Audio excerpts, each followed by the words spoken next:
My friends, this is the Retro Gamer Boy on the Retro Gamer KCD channel. Oh man, you guys, it's so good to be streaming again. It has been a very wild week. Couple of weeks, if you will. Lots of things happening, and I have just been so busy. And then on top of that, I got a wonderful feeling of this terrific thing known as strep throat. It was a gift from my children, so you could thank them for part of the reason why I haven't streamed in a while. But no, I'm upright and ready to go today. And, I had a lot of thoughts about what I wanted to show and what I wanted to watch or play on the stream. I am planning on doing a stream later on of No Man's Sky, which is a really great game that I also think is doesn't get as much coverage as it should.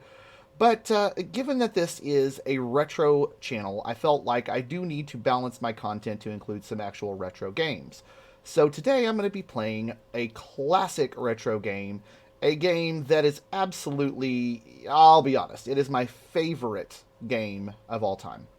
So remember that I told you that I started out in the era of the console wars. So, I started out working on a Nintendo Entertainment System, enjoyed the heck out of that one, played me some Mario Brothers and all the other shows or other cool things that were there. But it wasn't until I became a probably about 10 or 11 and I got my first Super Nintendo that I really became interested in role playing games, or RPGs as they're called.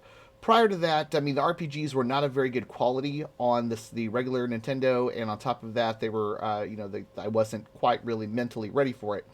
But whenever I had started renting games and gaming systems, because you could do that back then. I know it sounds like I'm talking about when Jesus was a toddler, but no, you actually could rent game systems and take them home and rent a couple of games and play for a bit and then take it back to the store. Or at least where I lived, you could. And so I got a hold of a Super Nintendo as a rental for many times before I actually had enough money to buy one.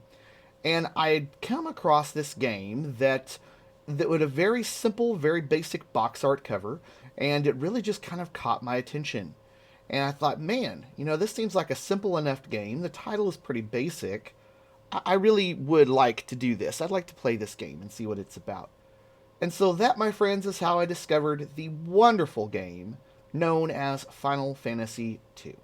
So, if any of you are not familiar with Final Fantasy's sort of naming convention in the United States, because there was a long period of time where we had a lot of difference between what was happening in Japan games and what was happening in America, we only got certain games that came over from Japan, and most of the time they were heavily modified from their originals, obviously, not only for translation reasons, but other things. And so Final Fantasy II, as we got it in the United States, is actually originally called Final Fantasy IV Easy Type. And Final Fantasy IV Easy Type was the first Super Nintendo released game, I believe, that was first Super Nintendo released Final Fantasy game. Final Fantasy One we did get in the United States. It was a very bizarre, kind of hard to follow game with where you get to pick a white mage and a ranger, and anyway, so it was a really strange game. And then Final Fantasy II, I never got to play it, but the Final Fantasy II was also a Nintendo game. It was a little less difficult, and then Final Fantasy III started to kind of give a feel for what we kind of understand as the style of Super Nintendo RPG games. And then finally along came Final Fantasy IV. But since the only other game in the United States that seen a Final Fantasy was Final Fantasy One on the on the Nintendo, Japan didn't want to market it as Final Fantasy IV because people would be very confused where the other games go. So they just released it as Final Fantasy II. And Final Fantasy IV Hard Type, which is the one that's over in Japan, it was massively more difficult because, simply put, we as American gamers back in those days were not ready for a JRPG. It just, if you don't believe me, there's plenty of JRPGs that I can suggest to you to try that will prove to you that you are not ready for JRPGs. But anyway, so Final Fantasy IV, now known in Final Fantasy II in America, just came along and blew everything out of the water. And as I said, I actually was one of the first role playing games that I found that I could actually play.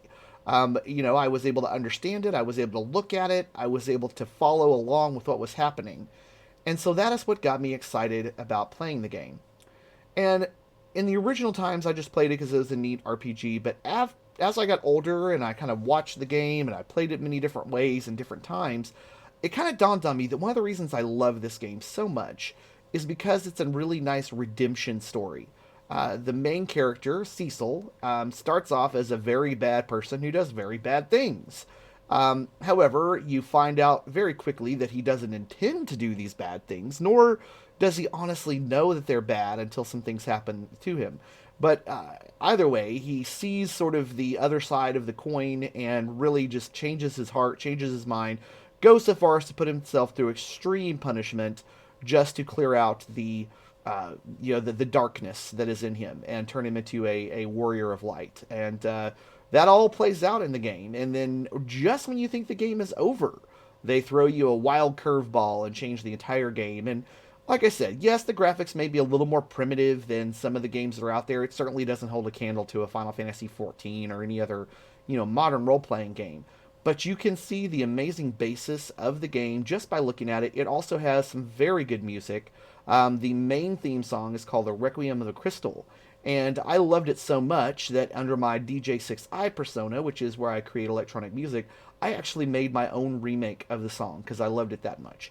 And it's a song that, as with many of these Super Nintendo games, they would have this sort of bass melody that was stored on the chips to save space, but then they would add variations to it and some other things to make it more, different and interesting. And so there was a way to see some different sounds and get some different songs, but they have a lot of similarities because oftentimes they would just slightly modify the ROM data on the chip to make the song sound a little different. So throughout the series, or throughout the Final Fantasy II game, you're going to hear variations of the main theme, and you're also going to hear where they could clearly have taken pieces from one of their other game sounds and made it into a new song and so on. But anyway, I feel like I blabbed a whole lot about the game, so now that I've gone ahead and spilled the beans, I'm going to change it to what we're actually playing instead of just retro on the stream here. So that way you'll actually get to see what we're playing. And I am going to go ahead and get us started. Again, this is a game that I absolutely love, something that I've been playing for years.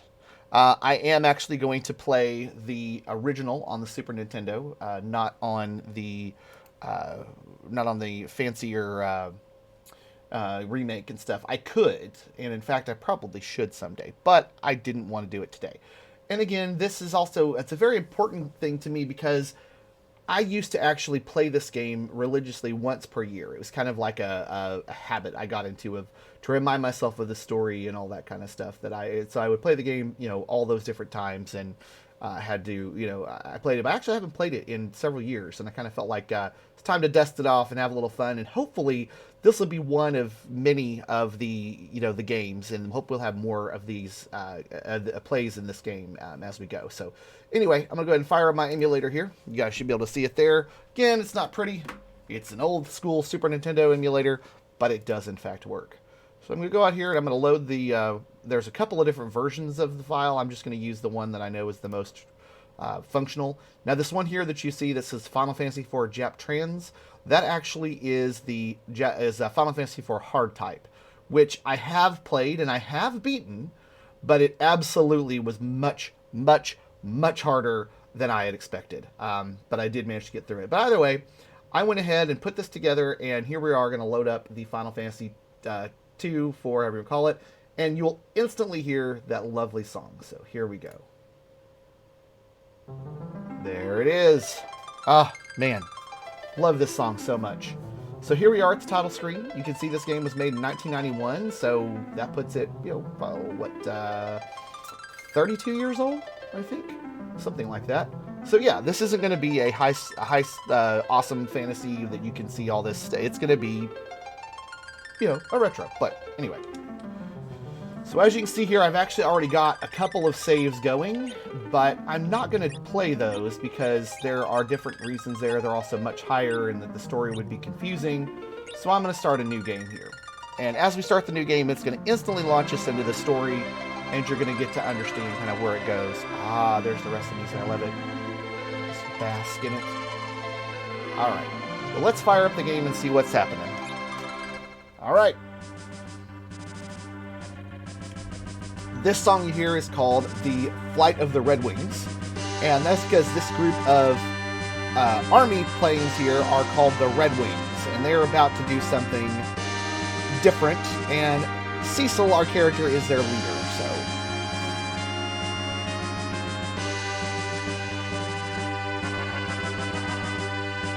Captain Cecil, we are about to arrive. Good. Why are we robbing crystals from innocent people? That's our duty. Do we really have to keep doing this?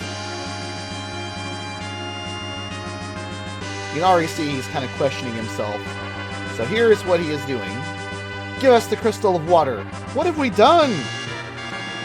The crystal or your life. Never. Then take the crystal by force.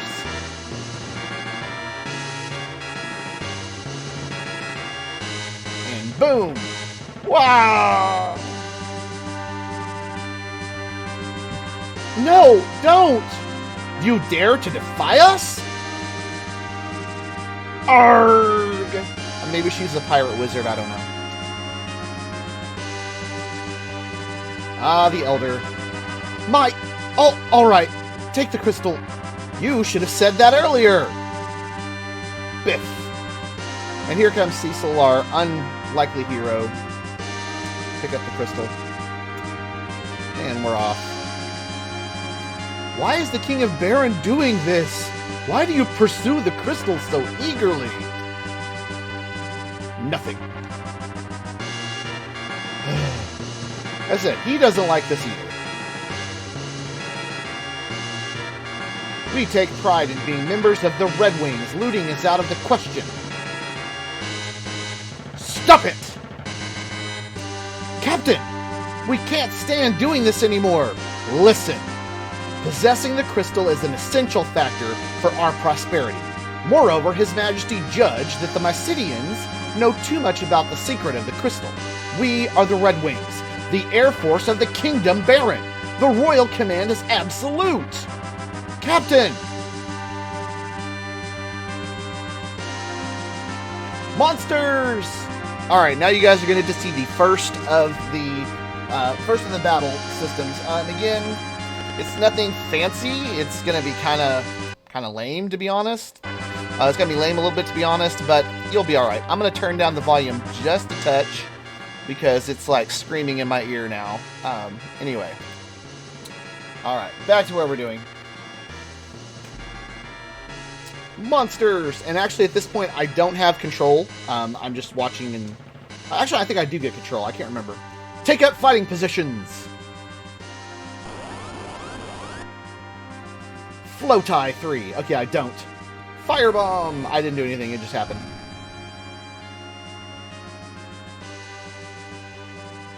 Ouch! Are you okay? More coming! Watch out!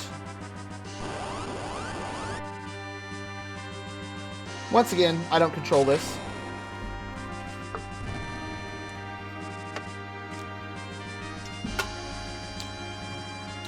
Everyone okay? Yes, sir, but there are too many monsters these days. Too many, agreed. What is happening? We are over Baron. Make the landing. I'm going to tweak one more thing on the output here because I think it's actually pulling the Final Fantasy 4 or 2, which was the not the right one. Okay, there we go. That's better. All right. I just like it to look right because Final Fantasy 2 would be the other one. All right, now we are about to fly into the Kingdom of Baron. And in this world, Baron is sort of the superpower. It's the world government, kind of. And, of course, these guys are the elite forces of the government. So, where they put the airships, I do not know. But they just sort of vanish. Here we are at the Castle of Baron. Oh, Cecil, is it the Crystal of Water? But the Mysidians, they were so helpless. What are you trying to say? This way, Cecil. I always kind of imagine him to be kind of like a smarmy car salesman, so that's kind of how I talk with him.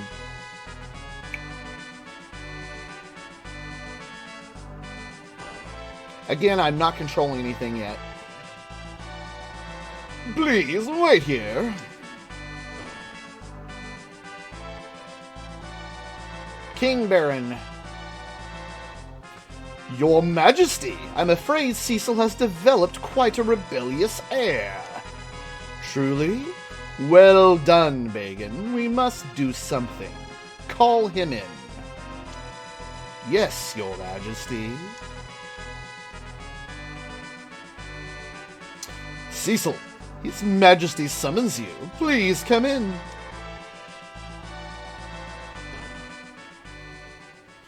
We thank you for successfully completing the mission. Now, where is it? Boy, he doesn't give you any time to think, does he? He just gets straight to the point. Here, my liege. Hand over the crystal. Real crystal. Good. Cecil, you may leave now. Wait. Your Majesty. Huh? What? What is it? We do not understand the meaning of taking crystals away from honest people. Disobeying me? No, I don't. We do know of your discontent, Cecil. If you cannot trust me, I can no longer place the Red Wings in your command. You are dismissed from your post. Your Majesty! Go and hunt summon monsters of the Misty Valley and take this package to the village Mist. You may depart tomorrow morning. And here's my best buddy of all time, Kane. Your Majesty! Cecil didn't. If you are concerned about Cecil that much, go with him, Kane. But Your Majesty... Now, leave with the package. Received the package. That's an awfully nebulous name, isn't it? Your Majesty! Sorry, Kane. Don't worry. He'll put you back in command of the Red Wings after this mission. Boy, news travels fast. He literally just did that to me. But, never mind. Go back to your room and have a rest. Walk in all directions using the control pad and talk to every person you meet using the A button. My Kane, that's a strange thing to tell me. What are you talking about? Okay, yes, I know he's trying to tell me how to play the game. You must be careful not to miss what people say. An unexpected person may give you information. Yes, so now we finally have control of Cecil. So at this point I can walk around and do things with him, look around at what's here. And that is true. Cecil... he does actually need to talk to pretty much everyone. So a large part of this game is literally me walking up and talking to people and hearing what they say. So if the king hears people talk about him like this, he'll be angry. Treasure your life. Why is that? I'm going to go through here. The king will not see you until you have completed your mission. Okie dokie. Now we get to return to the original music for Baron. I have faith in His Majesty. I don't. I feel something strange about the king lately. Ah, you're with me then. Yes. So as you can see, our hero here has now been knocked out of his post and very unhappy about that situation. But his buddy Kane is making him feel better.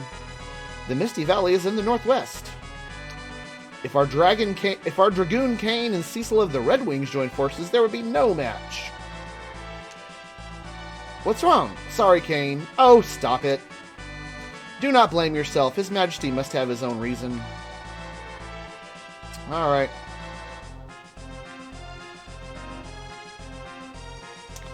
Went back to things. Now, I heard you brought back the Crystal of Water from Mysidia. Eh? I wasn't sleeping. Sure you weren't. Now, normally, if you'd never played this game, you would be kind of wandering around trying to figure things out. But as I said, I have played this game a lot, so I pretty much know where most things are. So I'm just going to kind of wander about the castle for a bit doing some things. There's kind of an order I like to do things. So this is the White Magic Room. This is where you can do things. But if you look through here, often these little pots will have things in them randomly. So It's always a good idea to check. I'm not going to go talk to the white mages, because all they're going to do is talk to me about how to use white magic. Same with the black mages. They're just going to tell me how to do black magic spells and what they're like, which I don't need to know that information. I think this lets you do... Oh, never mind. I thought it might let you change your name, but that's a different thing. Okay. So there are a couple of things I could do here. There's some treasure back there, but you'll notice it says, take the treasure in this room. The switch is on the wall there. So I can just walk right up and take these treasures, so... Thanks, buddy. I found a tent, a Cure 1, and 300 GP. Now, another thing I want to do, because I can feel a few of you guys who are, you know, modern gamers kind of making fun of things. Yes, the information they give you is kind of silly and short, but that's on purpose, because again, you have to remember this game is 32 years old, and back in those days, there were not a lot of things that you could do to, like, you didn't have a way to really increase the space. So every little thing from text to sound to image colors, all of those took up precious space. And so you had to kind of be prepared for that. And so that's why you'll see all these things shortened. I know in the remixes they have all of the info in there, but I'm not playing the remix because I'm playing the original. The treasure of Baron is stored here. No one is allowed. I found a good place to goof off and take a nap. Oops, no, I'm just kidding. Oh, please don't tell our boss. Their boss is really cool. You'll meet him in a minute. Did you see our boss Sid anywhere? Sid is a fun guy. I enjoy Sid quite a lot. Off limits. I know why that is also, but we're not to that point yet. So I've done all the things on this side. Go back out to the upper level here. I don't know why I go from right to left. It's just, again, I have a sort of a system of how I do it. Actually, before I go there, I'm going to do some things out here. So, I feel something evil within this castle lately. Don't you, sir? Salute! I guess that is him actually saluting me. But yeah, go back up here. I forgot that I can't leave the castle yet or even go out, but there are some things I can do later. For now, we're just going to go over here. Oh, and right over there, see that weird-looking circular shape up there? That is Sid. There's a Sid in every Final Fantasy game, as far as I know. He's always a riot.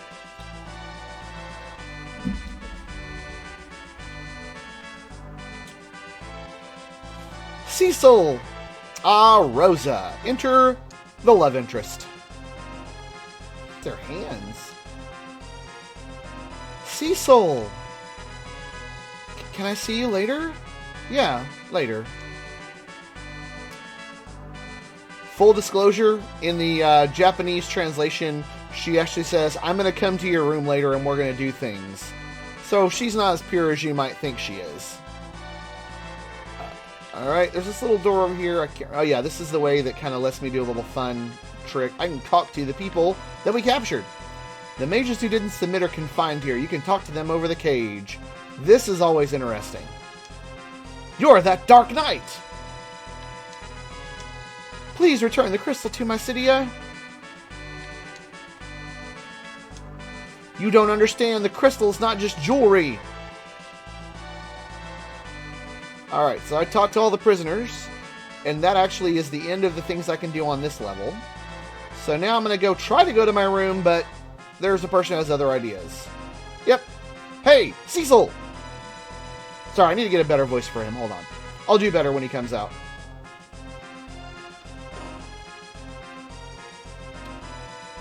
How's my airship doing? What's wrong? What? Who's gonna command the Red Wings then? I'm not sure what the king is thinking.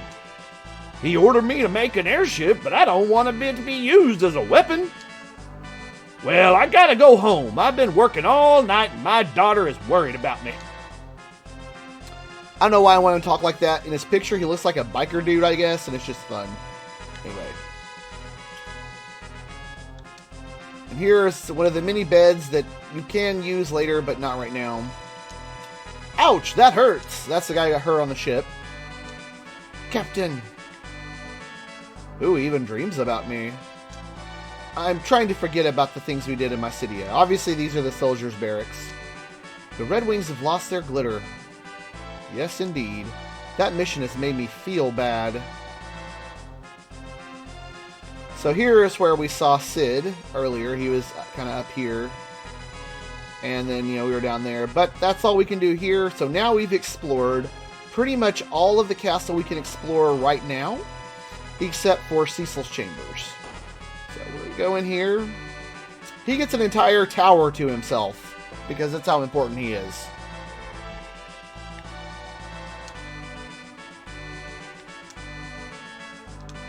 I've changed the sheets. Leaving early tomorrow morning, sir? Good night. Now, when I mentioned earlier about the profile that I was talking about, I want to show you guys that real quick. So, here we go. So you see this screen here? This is our inventory screen. And what you'll see here is Mr. Cecil listed as DK9, or D. Knigget. And so, as you get new characters, they will show up here. And their profile pictures show up there. So when they join our team, you'll get to kind of look at them. And eventually Cid joins us, and his photo is hilarious. But anyway.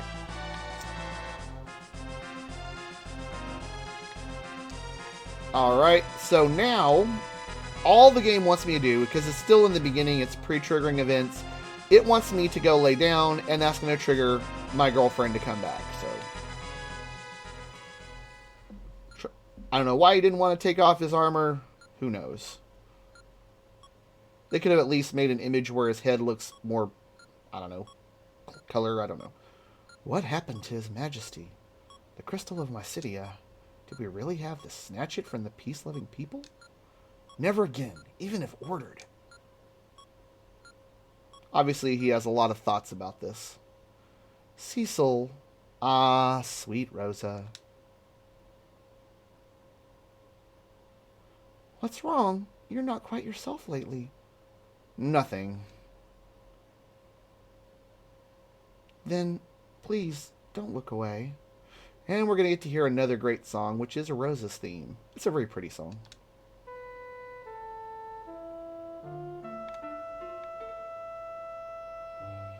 In Mysidia, we had to rob from innocent people.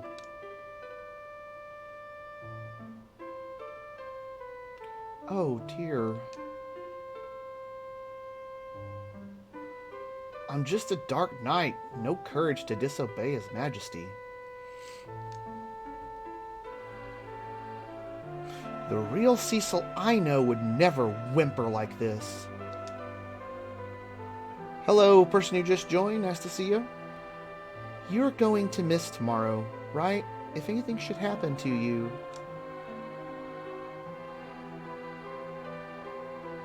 Don't worry, Kane's coming too. It's late. Go back to your room. Take care.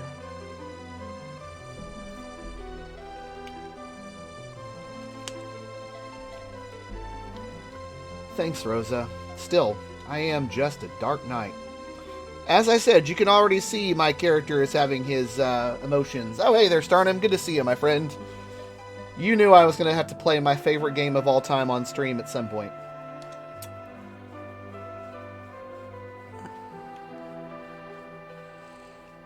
Now we've completed sort of the very basic intro section, and now we're going to start the real game. Well, I say the real game, but we're going to start doing it. Yep, it is nice. Let's go, Cecil. Outside the castle is the city of Baron. Let's gather information there. I don't know why he's so excited about this. You hear him sort of marching triumphantly. But it's a nice send-off. And we're also going to get to see the message, which is kind of the story of the game right here. I like this a lot. And I like the music that plays in the background as well. So this is going to be... This is kind of... It's a mixture of storytelling and also of the prophecy that we're going to get to hear about. And that prophecy comes up a lot. Thus, the Dark Knight Cecil was expelled from his command as a captain of the Red Wings. And he and the Dragoon Kane left Baron for the village Mist in a valley shrouded in deep fog. I know it says enclosed. Shrouded sounds better.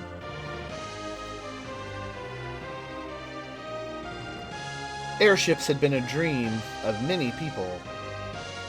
After the realization of the dream came greed and ambition. Doesn't it always, though, with every new technology?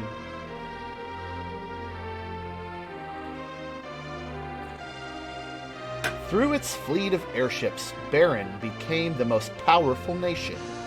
But why is Baron seeking the crystals?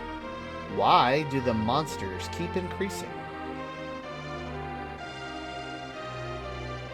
Again, kind of a little prologue to set you up for where the game is going to take you.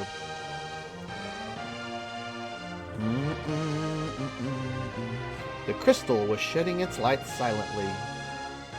I've always wondered what it meant here, if it was just trying to say, look, the crystal wasn't doing anything wrong, or if it was just sort of, they wanted to show you the crystal glimmering but didn't have the graphic power at the time. I don't know. Anyhow. Alright, so now we are on our first view officially of the world map where I have control. So obviously you can see the big Castle Baron there, and then over here to the sides of it is the village of Baron, which is separate from the castle, which actually I think is a good thing. Now, there are a lot of things I could do. There are some things that I can sort of get active here in the city with, but what I'm going to have to do is, since it's an old school RPG, I am going to have to do some level grinding here in a minute, just to make myself kind of in a good place here in a minute. But for now, let's go check out Baron and do some stuff there. A little bit of a different feel in the castle, as you can see. So there's a lot of different buildings here. I can't go into all of them, but there are a few I can go into. And of course, there's all the people walking around their little predetermined pathways here. Why is the king training the soldiers how to use the sword of the dark side? Did you say dark side? Sorry, couldn't help it. I can't go to the armor shop right now. Locked! I don't know why. Don't go to Mist, it will be awful, I can tell. Oh, lady, you have no idea. See, I told you looking in jars would help me. I knew I'd find something eventually. I think there's one over here too, but I could be wrong. Oh, nope, there it is. Yep. So there's an inn here, which obviously I don't need the inn facilities, but there are a few interesting things. Why are you wearing such dark armor? Are you a bad guy? No. There's this little thing here. It says, Wanted, great dancers, ask at the counter, Baronian Inn, which is hilarious. I'm going to show you that in a minute. Found a Cure 1. There's a lot of those, and trust me, since I'm playing with no cheats or anything, you will need them. No, I'm not going to plus, it's like 500 gold and I have 300. Like, why do I have to spend so much money to stay here where I literally live? For those who missed that, I hit the nifty swords. I imagine in the original concept, it was like swords you could twist or something, and they would go down. Again, I kind of have a predetermined pathway that I follow on the game to kind of let me kind of go a certain direction. And that's just kind of the way I've always done it. Hey, stop moving. Cecil, I've done nothing. I've never failed to pay the taxes. Whoa, lady. Welcome, Mr. Dark Knight. Money! No, I can't charge you. So I guess being a Dark Knight does have its perks. And evidently the town has not yet received word that I've been expelled from the Dark Wings, so that kind of could work in my favor. For at least a little while. Cecil of the Red Wing. Misty Valley is beyond the Cave of the Northwest. Thank you for that very bizarre way of explaining it. As I said, it's early retro game. They have to use the space sparingly. Do not forget to take Cure 1 Heal and Tent. It'll be tough outside the town. Again, that's why I'll be doing some grinding. And here, if I wanted to, I could obviously buy some things. I'm not gonna. Oh, I do get to show you this, though. Now that you can see I have my two characters, you can see Cecil there, and now you can see Kane, the Dragoon, there. Now, I don't really understand why he looks this way. I do know that in a later stage, you actually see him take off his helmet, and he's blonde-haired, but it's kind of neat that they give you those little designs. That design right there of each of these characters, that took a lot of budget, because those are pixel art, my friends. I think they did a good job rendering it as best they could with what they had. Again, old school games just have a certain feeling about them. So there are a couple of things to do here before I leave and do some grinding. I usually stay close to town when I'm grinding because I want to make sure I can go back and rest. Rosa's mother. The king's become dreadful. I heard you did an awful thing in my city. Don't drag Rosa into trouble, I beg you. You guys met Rosa earlier. She is the love interest TM. And we're gonna see some more of Rosa later on. Not for a while though. It'll take a while before we get Rosa. But... Wow, the Dark Knight. A bit scary, but cool. And Starnum's and sure on the thread. Every time I watch this, I can't help but think to myself, sunny day, the Black Knight. Anyway. Now, to give you guys a relaxing laugh, this is one of the most awesome dancers you're ever going to see. The Dark Knight. Want to see something? Yes.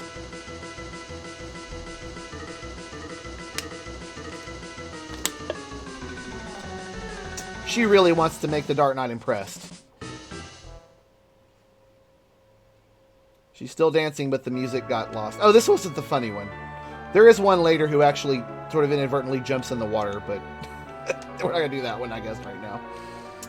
Alright, and then there's this random old person out here. Why she's hanging outside the edge of the city, I don't know. That door to the west building in the town, it's the underpass to the Castle Baron. And I know that doesn't sound important, but it is later on by a long shot. And for anyone who's keeping track, that would be this door right over here. And right now, if I try to open it, it'll say locked, which is normal. But anyhow. Alright, so now I've done my, mandatory walking through of the town and doing some things. Yeah, oh, there is this room. It's the training room. I'm not going in there. Alright, so now is one of the great parts about retro games, grinding. Because you got to get some levels. I usually try to get Cecil up to about level 12. It's usually a good place to start. It doesn't take too terribly long.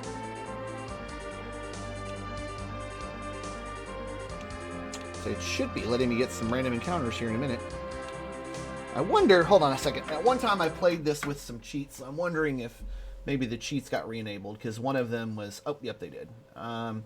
Sometimes I put on the cheats because I want to try different things with the game and see what happens if I do a certain thing. But I don't want to do that right now.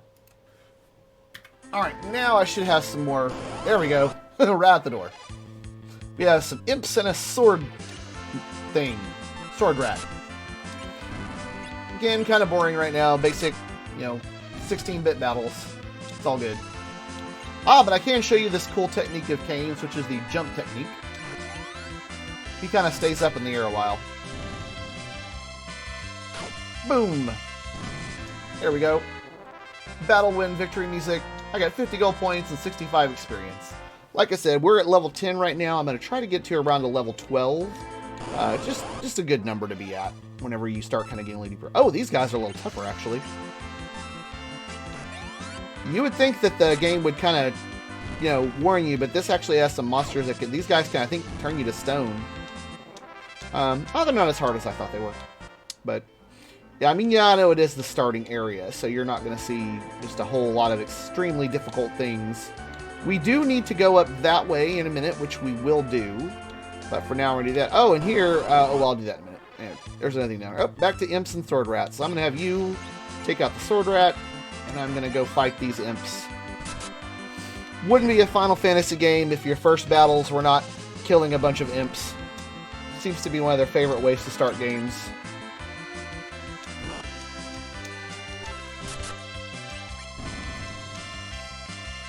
And another thing you might notice, I told him to fight the imp, but then that imp died. And one of the great things that this game did is it learned. And so even if you want to fight that other guy, they're gone and the game defaults to the next one.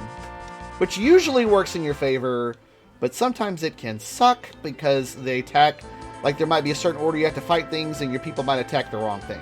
This is a chocobo forest.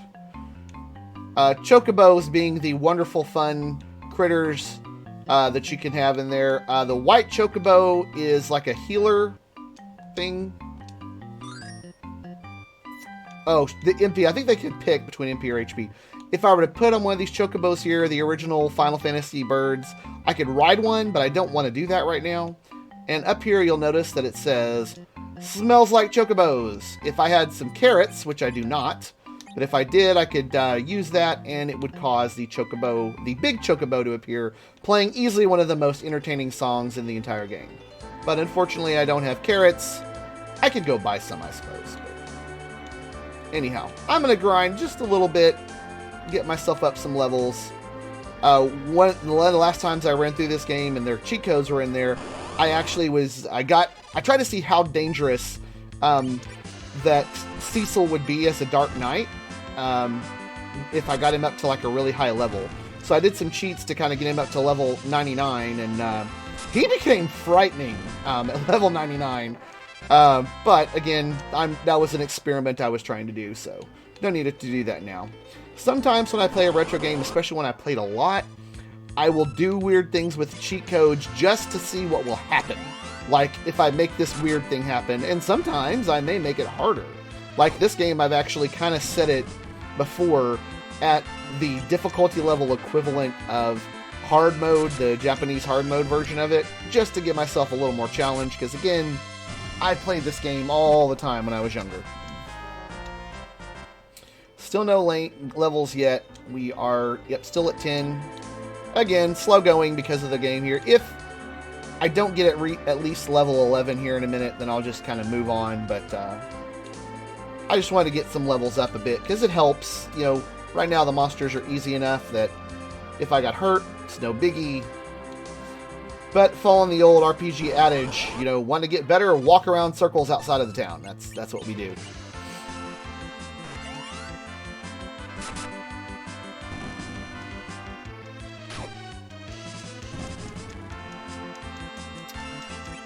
Beating up some imps. No, this is not that interesting right now, but again, I'm trying to just get some levels. Ah, there we go. Cecil gained a level. And we got a 10th and a cure-all. Alright. So now I feel better, because Cecil's at least got one level. And I wonder if I can get back in. I can't, right, yeah. Let's say I could go rest in, I'm not going to pay the, I think it's 50 gold, not 500. Let me see. I always like to get rested there. Oh yeah, it's 50 gold. I thought it was 500. Alright, here we go. And we'll do this handy little hop in bed, go to sleep thing. And the pretty little song. Okay.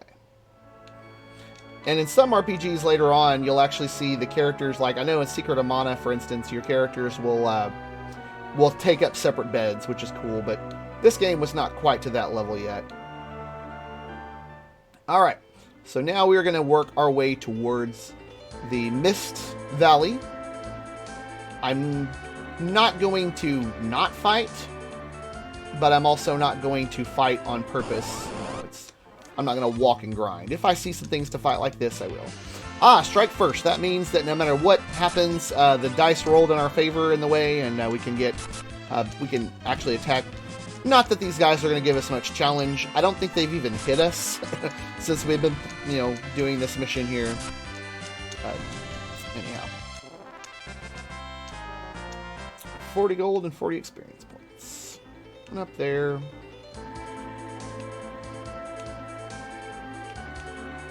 Okay. Here we are in the Misty Cave. And as you can see, the monsters aren't much different, but there are some big things that are going to happen in this cave here in a minute. For now, we're just going through and attacking things.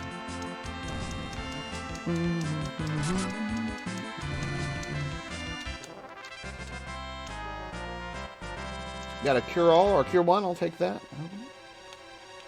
Another interesting glitch you might have noticed is that fog layer there, that's our first layer. So when the battle switches over, it makes the entire screen white. There you go.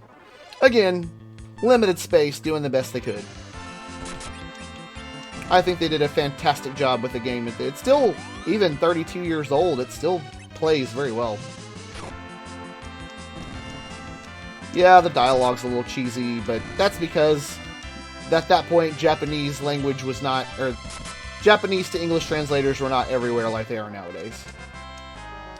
Need I remind you that this is the same era of the infamous All Your Base from Zero Wing happened, so they did a way better job than those guys. Hey, we got some new enemies. Now, these are the ones that can turn us to stone, I think.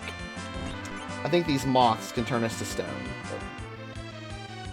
Well, they missed, so that works. Oh, and you saw that flash there. That means I got a critical hit. So that means that the dice rolled in my favor. I know there's not actual dice, but I'm an old school tabletop gamer also, so I view that I got a crit hit. I rolled a 20.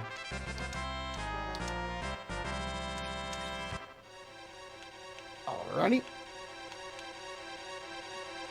Now, some of these caves, I don't think this one has them. Yeah, some of these caves will have secret passages, but I don't think this one does, because they didn't want to confuse, you know, new folks.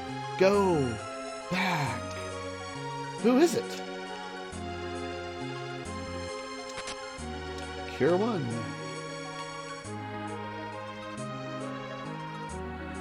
Oh, treasure chest up there.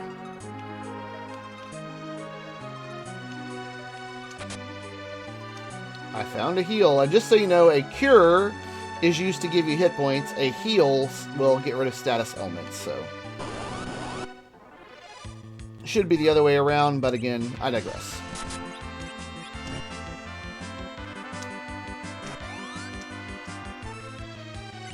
And also, starting I did mention at the beginning of the stream, I am going to stream No Man's Sky pretty soon, but I felt since I have the Retro Gamer channel, it was high time to do some retro game for a bit, so I'll get to that on. It's on my list. But I haven't done my due diligence as playing my favorite game of all time for quite a while, so I wanted to get back in it and play it on stream for a new generation to enjoy. So, I mean, obviously this is an emulated version, but, you know, this is about as close as you can... I've got it set up to be as close as you pretty much can get to the original settings. So this is very much how it would have played. You know, there's going to be weird image gaps and things, and that's actually how it would have appeared on the original TVs back in the day.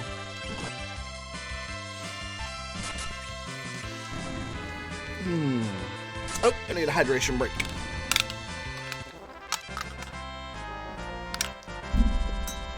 $60 gold and 60 experience points.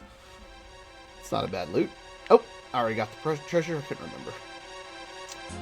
I'm sort of intentionally, not intentionally dragging it out, because I know what's going to happen here in a minute, so...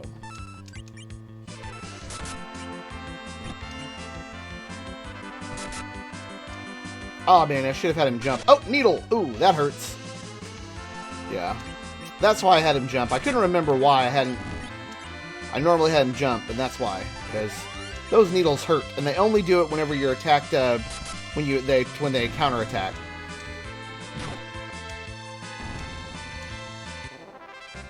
And again, the graphics couldn't do it justice, but what Cain is doing there is he's actually jumping up in the air and coming down with a spear, but they couldn't really show you that in the original. So you gotta imagine if that dude in all full armor came flying down out of the sky at you with a giant spear, you'd probably need new underwear before you died. Unfortunately, whenever I use the roller on my remote here, it does bad things to the retro games. Leave now. Is it a monster? You could say that. No, it's not this.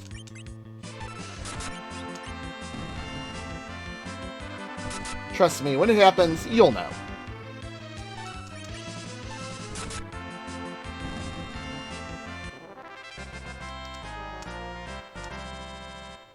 Alright, I think it's about to happen. Yep, here we go. One's from Baron. Who are you? Return now, and I will not harm you. Show yourself! I know that's not what it said, but that's what it's supposed to say. Do you still wish to go on? Yes. We must deliver this package to the Village of Mist. Could you imagine if I just said no? They're like, oh, alright, see you later. Then I must. The mist is gathering. Now this is some high quality Mode 7 graphics y'all are about to see, buddy. I tell ya. Here you go. You ready for this? Ooh. And here we have Demist, which is a mist dragon. The thing about this one is, if you cannot beat them before they turn to mist, if you attack them, they will hurt you badly. So you have to really gauge your time, because if you strike when they turn to mist, it will not end well for anyone. You might see that here in a minute. Turn into mist. Okay, you see that? So right now, if I were to attack, when this happens, I would end up getting hurt. And you're going to see what happens. Cold mist. Oof. Do not fight now. Fighting when mist will freeze you with breath. Yes, I know it's sort of a bizarre Japanese English words there, but hey. Alright, so I'm going to have him wait. Not going to fight while they're missed. Now, get ready to fight.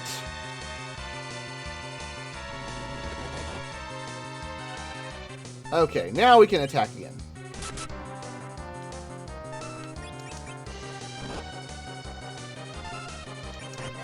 I don't know, Kane. You're looking a little rough around the edges, my man.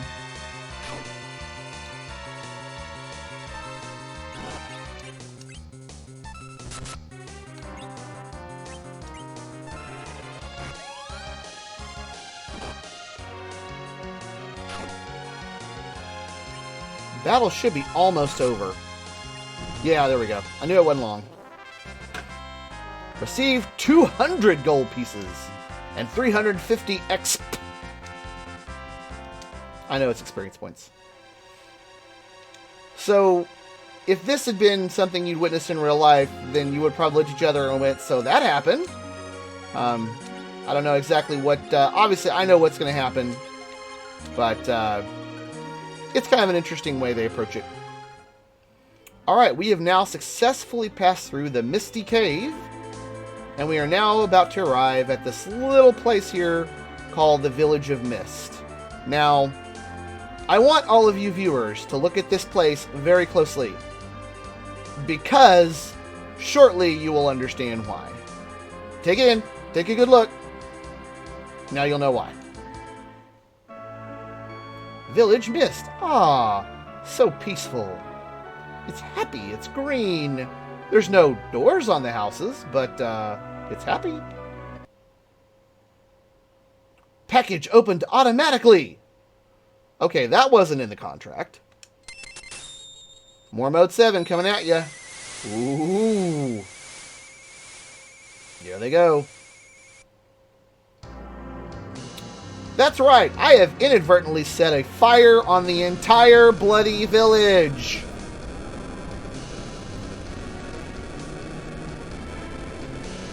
So does anyone here still think the King of Baron is a good dude? What? We brought this package to burn the village? See, Kane and Cecil are such good buddies, they finish each other's sentences. Why? Mommy, Mommy! Who's that? My mom's dragon fell, so my mom did too. At this point, this girl is probably 6 or 7, maybe 9 or 10, so I'm trying to kind of keep it appropriate for how she would talk. I've heard of the people with power to summon monsters. They are callers, they're summoners. We defeated the dragon, so her mother is gone also. That isn't actually how it works, but oh well. You beat my mother's dragon! We didn't mean to do this to your mother. His Majesty wanted to wipe out the summoners of this village and used us to do it. Incredible! I'm afraid we must do away with her too. Alright, Kane, come on. Kane, she's just a kid. You dare renounce your loyalty to His Majesty? Yeah? Forget it. Never again will I follow such an order. Well, Cecil, I knew you'd say so. I won't let you do it alone. That's a good friend. Kane, I owe His Majesty much. Still, I cannot disgrace the Dragoons. Then will you But Baron is the mightiest country in the world.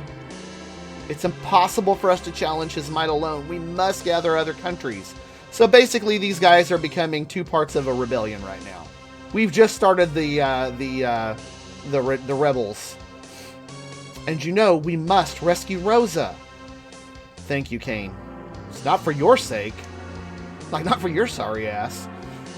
Let's get out of here fast. What about the girl? We can't leave her here alone. Listen, it's dangerous here. Come with us, okay? No! I don't blame her. Let's take her. No, go away! Wait, please. Go away! I hate you! I hate you all!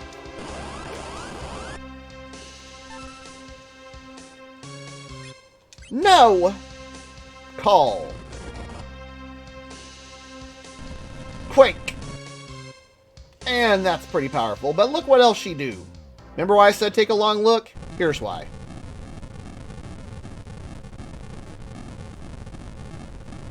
Again, this graphic at the time was a pretty impressive feat.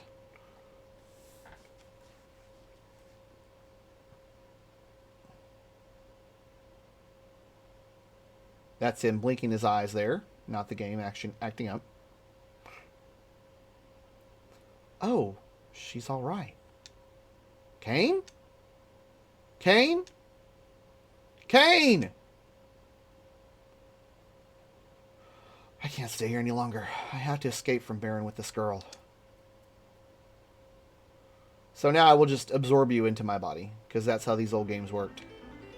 Okay, so now we are on the other side, and if you're trying to keep track, this right here happened because of the Titan Quake there, and although the game doesn't explain it, that's because the girl used power that was too much for her, and so that's why it caused her some damage. But we have a little storyline here, although I'm probably going to fight before I get there, we'll see. Maybe not. Oh, there it is. But notice she isn't conscious, so she isn't going to attack with me or anything. Not that she'd do a squat lot of good right now anyway.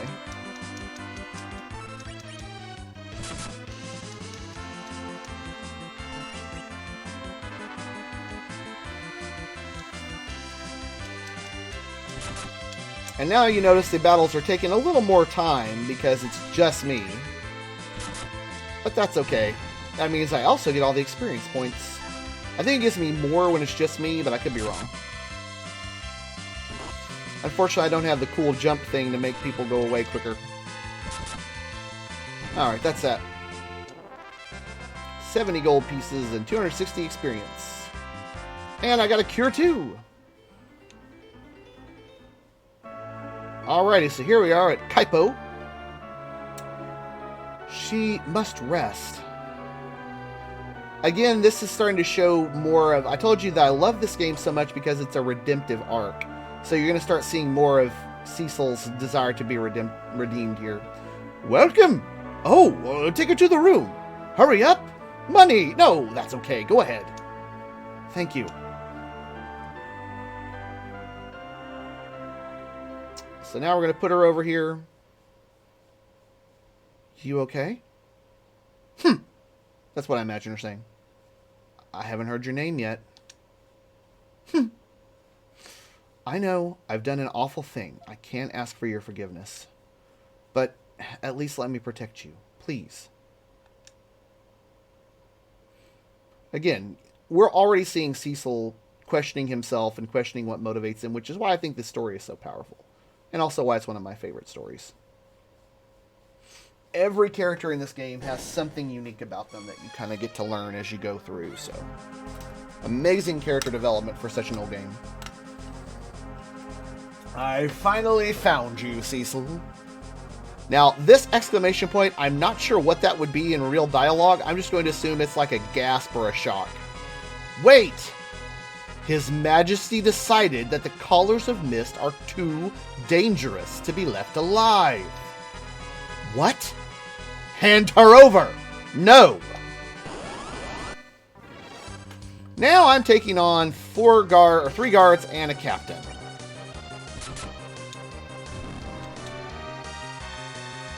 It looks easy, but that's because I gained a level earlier. Attack!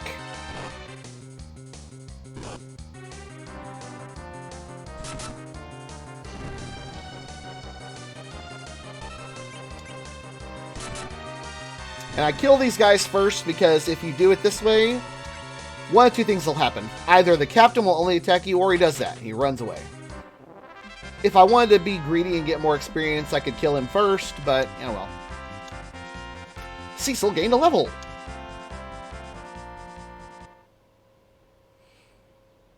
Whew. There we go. Did I get you in trouble? I'm sorry. It's my job to apologize. Well, I know you can't forgive me, but you protected me. Now, I've been told multiple different ways to say this. I'm going to say this name as I've always said it. I'm Rydia. Caller Rydia joined. So now it is a Dark Knight and a 10-year-old girl. So,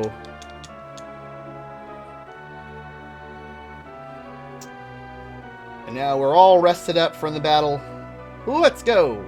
And just to show you what I mean, as you can see, she is quite a small child. That picture is clearly designed to make her look very, very little. But you'll also notice that she has fully green features, hair, and eyelashes there. I think they almost want to make her elven, but it wasn't quite in the book to write it that way, so.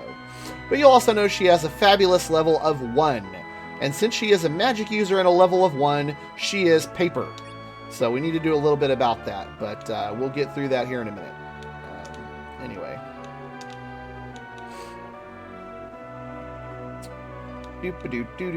There are a few other things to do here in Kaipo, but I'm just going to remember. Tella has brought up his daughter Anna alone, but Anna ran away. That'll be important later. And this guy wants to buy or sell things. I don't really need any items yet, so I'm going to go do some other things. Kaipo special refreshments for desert perched throats. Yes, desert perched like the fish. Desert parched. I'm on my way to Febble, but a strange old man is denying the way in the watery pass. Only the Damsian royalty can enter the cave Antelion, to the east of Damsian. Welcome! We have few customers these days because of the monsters. So I will just not serve you anything. You know. Sorry, supply and demand, dangerous trade routes. You get the idea. This is the dancer I wanted to show everyone earlier. I love this. I want to go to Damsian to be a dancer. Watch me dance. This girl earns it, guys. I'm telling you. Same song, but look at what she does. That's right. She is doing synchronized swimming and dancing.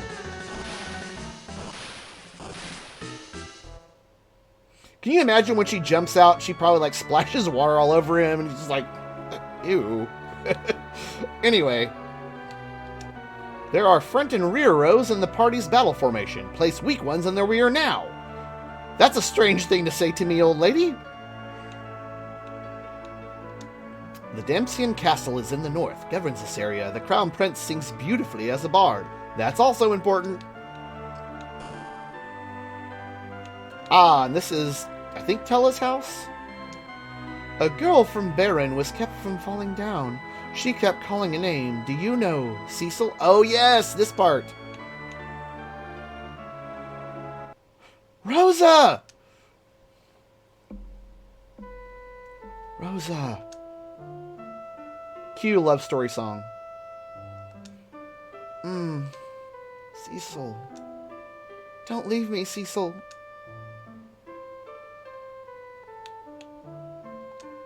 We need sand ruby to cure the fever, but it's in the lair of the monster called the Antlion. Alrighty, well, that is, in case you didn't tell, that is a quest giver, although it doesn't give me a neat little lift like that. Hey, I found an ether. Okay, weapon store. Good. I need to get... Actually, weapons aren't going to do much good for Rydia. I need to get her some armor. Because again, she is a paper human right now. Or elf or whatever she is. She can wear a cap. Leather is better. Oh, yes, it is. The iron ring, yes, I can give that to her right now. So now I'm going to go and give Rydia the things that I just bought for her. So give her... Oh, she already has a cat. Oh, well. Oh, and she has all of that. Well, haha, never mind. Oh, well. It was an exercise in futility. Bad exchange rates, though. Alright. I forgot that. I didn't remember. I should have just looked at her inventory, but oh well. Okay, there's other people to talk to. Underground waterway is northeast of Kaipo, but 8 big sea snakes are blocking the way. Also important. Hey, Anna fell in love with a man, but Tella didn't allow her to see him, so they ran away. Anytime you hear them mention someone by name, there's a pretty good chance that person is going to be important to the story, so... Oh, yep, the training room. Not going to do that. Hey now, move out of the way. Move it. Move it. This is unfortunately a downside of retro games. This guy has a set course of action he's supposed to go, and I just have to wait it out. Okay. So now I think I've done all the things that I can do here, but again, we need to get Rydia built up a little bit because she is a paper person right now, and she will be utterly destroyed in the later battles. So we're going to have a nice little grind session walking around here. But the good news is, since she's level 1, she'll gain levels pretty quickly.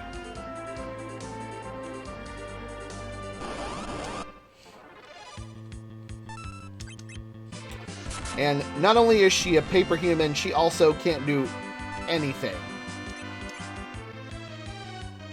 I just told her to hit with her rod. Watch. Ugh.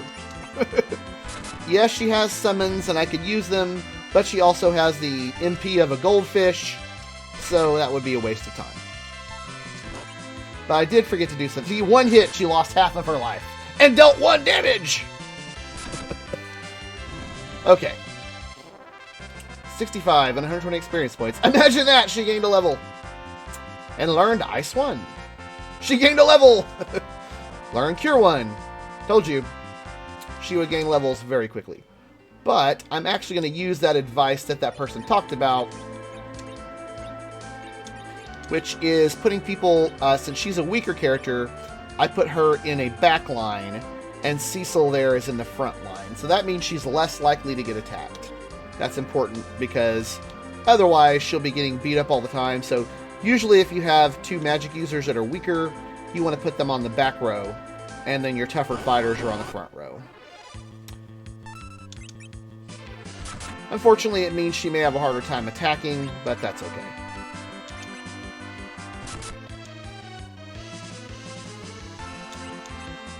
Tornado. Ooh, 1! But we are slowed. So that happens. No levels for her that time. That's okay. But real quickly, she's got some more hit points now, so let's let her get to use those hit points.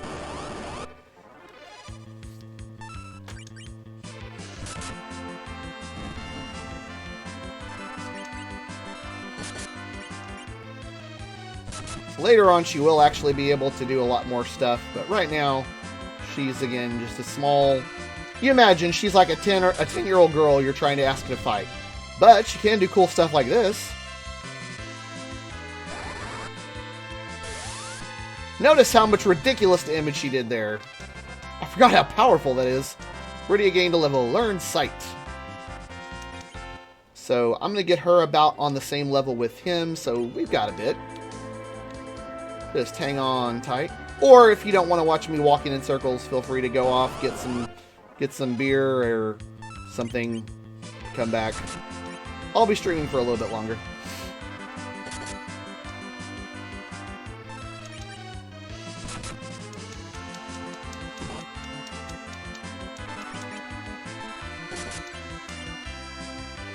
Alright, I'm going to have her use some magic because she's doing nothing. I can also... She does have 1 call. I can show you that as well.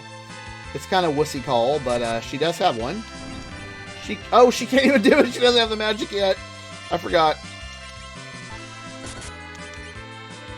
Yeah, she is definitely a very small human right now.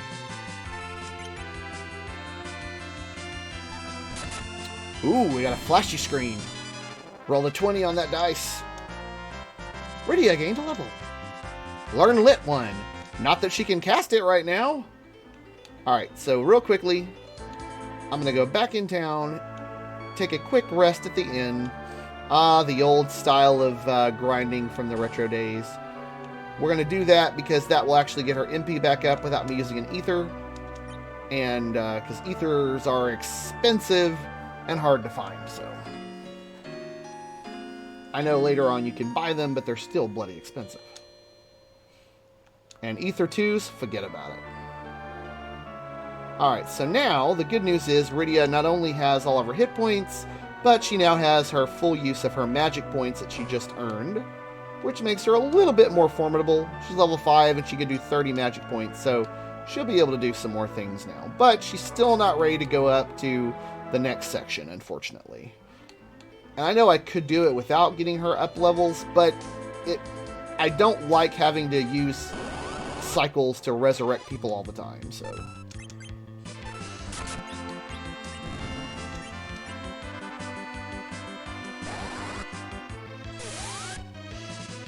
Oh, that actually didn't kill them. I'm surprised. Notice how it keeps missing when they attack her? That is one of the great parts about putting her in the back row. That does actually help her a lot. Her little hitting you with the stick. I have to imagine this. I mean, if this was a normal-sized moth, yeah, you would have just crushed it with the stick, but this is like a human-sized moth, so. I was like, why is that child waving a stick at me?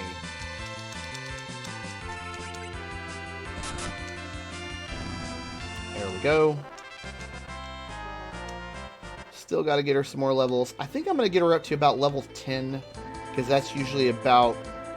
Getting her right up on the same level with Cecil will take a long time. So I'm going to get her to about level 10. That should give her enough MP to be able to provide some worth in the battle.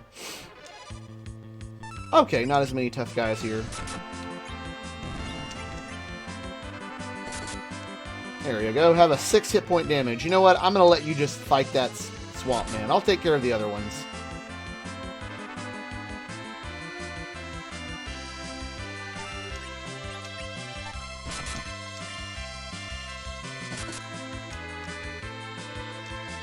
And yes, if she hasn't killed it by the time I kill the other ones, I'll take care of it. But, she got to get some experience in sometime. Go forth and hit, Rydia. Hey, she did it. Alright, Rydia, if you don't take him out this time, then I'm going to take him out. Alright, I guess I'll do my job here. There you go. Again, the same maybe like, stop poking me with the stick. Alright, she gained a level. And she has now, actually level 6. Okay, good. Again, it takes some time because it's an old school game, but it's worth it. It'll be much easier as we get deeper in the story. Otherwise, she will literally be dying every 5 seconds.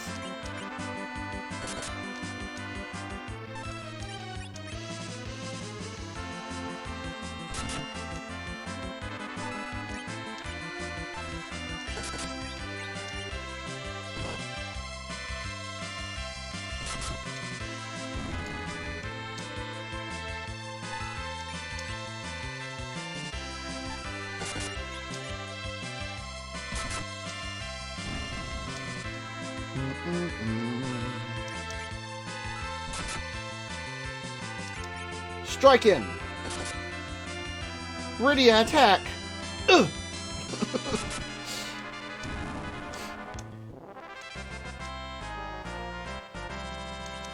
Still not gaining the levels here, I don't think. Yeah, she's still level 6.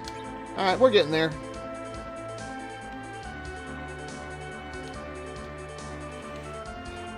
Why is that guy just walking around the city? I don't know. Maybe he sees ghosts? I don't know.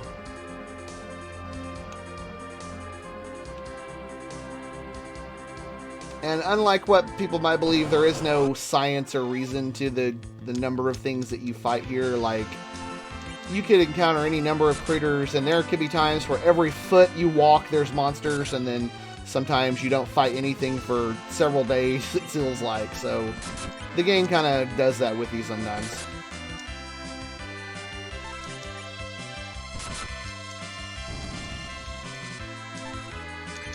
Yes, Rydia, keep poking him with your stick.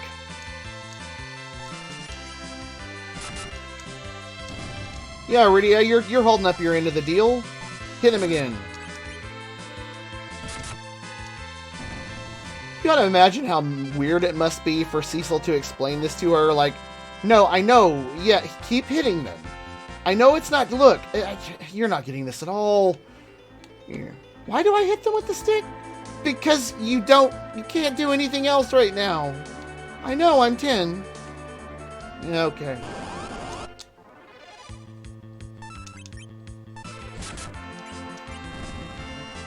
Alright, remember I told you. But he flew away! You're impossible, Rydia. See how I do it? You have a sword! Well, that's true. Hey, I can't even hit anything with this. You keep trying, it's a bug. Come on. See? Really? You are ridiculous, Cecil. At least these are conversations I think they would have. They would have it if I was writing the dialogue. Okay, she is level 7. Alright, we're getting close. Just a little more time. Ooh, there's a big monster back there. I'm actually at use your magic. Oh, actually, I'll let her use her call. Now she has her MP. The one summon she knows how to do. Witness the power of the Chocobo. Wow, actually, that did pretty good damage to the bug. So, can you, like, summon things? Yeah, I can summon stuff. Like what? You know, stuff. Rydia, what can you summon? Just let me show you. You can summon a Chocobo. Hey, I'm new, okay? Again, these are conversations that I would have scripted if it were me.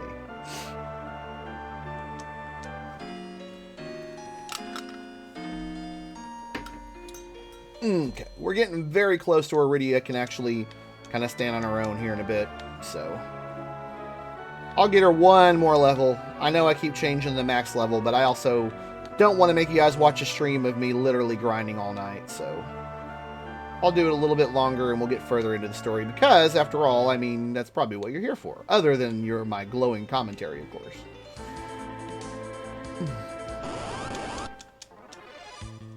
Okay, remember, Rydia, hit them with the stick. They're coming at me! Duck or something. They're bugs. Move out of the way. Alright, hit them with the stick. I did it! I did it! Wow, you really did do it. I told you. Awesome. You're getting better. Alright, do that again. Okay. Oh man, he flew away. No, it's alright, I took him out. Remember, sword. Okay.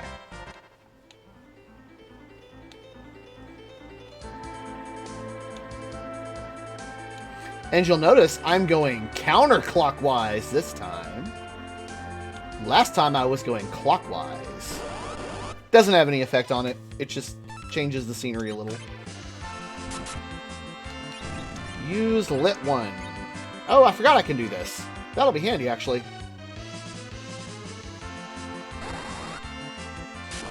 There you go. That did some good stuff. Alrighty. Please get a level. Yay! She gained a level. That means we can finally move on. Alright. Now we're going to go make our way towards Fabul, which is up here. Oh, I might have gone the wrong way. I did go the wrong way. It's over here. It's actually just over there, but you can't get to there from here.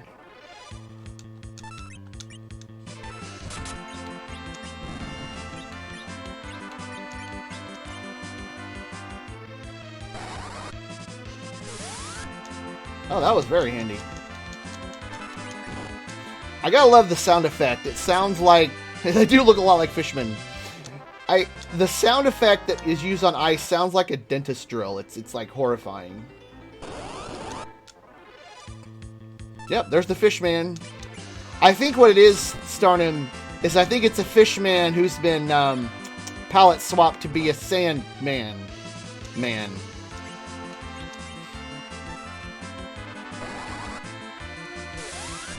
Change the color of the palette. They won't know the difference. Alright. And unfortunately, I'm going to need to not use her magic as much now because I've already wasted like half of her MP. Alright. Enter the Watery Pass South. This is where new things are. Those are Sahajin. This is Sanhajin. Okay. Fair enough.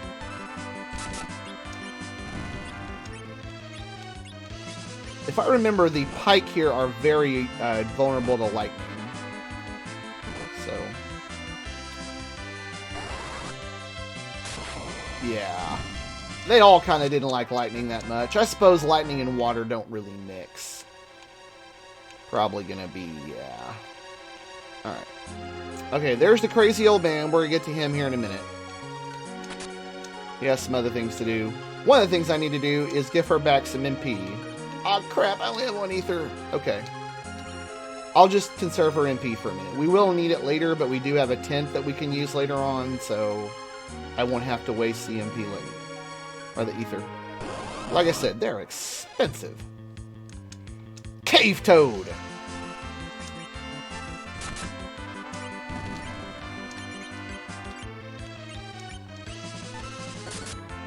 I hit the frog with the stick! Look at me, Cecil, I'm getting better!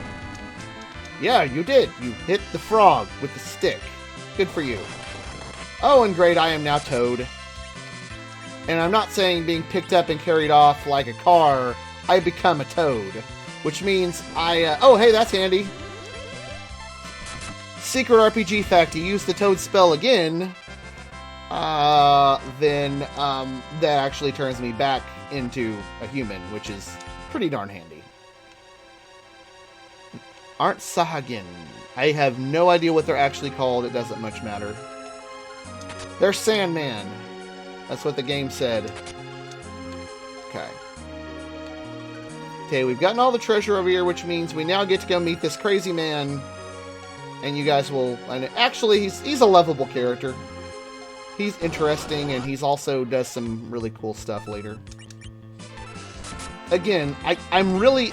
it always blows my mind how much character work they do in a game like this. Like, all of the characters you see there, especially the party members, they have so many things that they do to grow. Like, they all kind of grow in certain ways.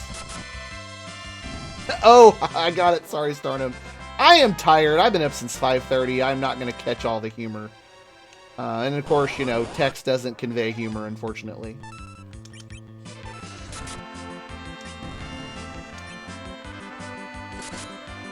How am I supposed to hit a fish with a stick? Yeah, that's probably kind of hard. I'll watch you do it. Sure.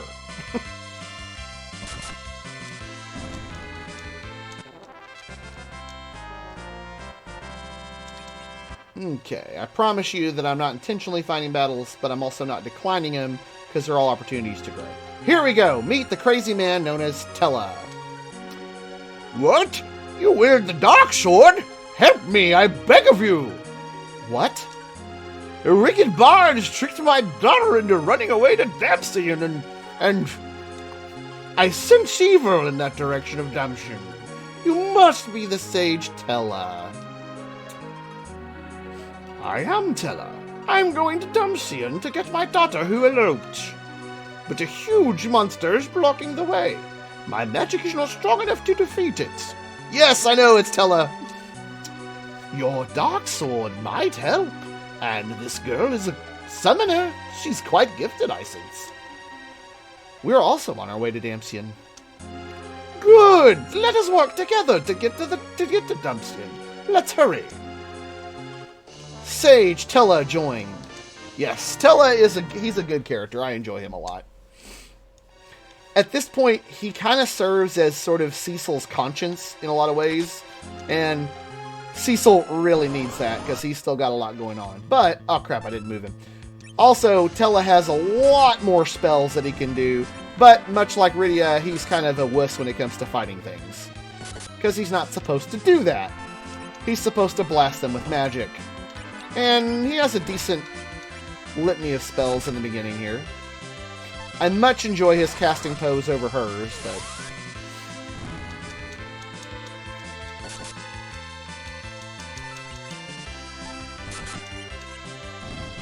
I also look, it's kind of like when he's trying to fight, he kind of looks like he's like, ha! Like he's got like a cape or something, like trying to be mysterious.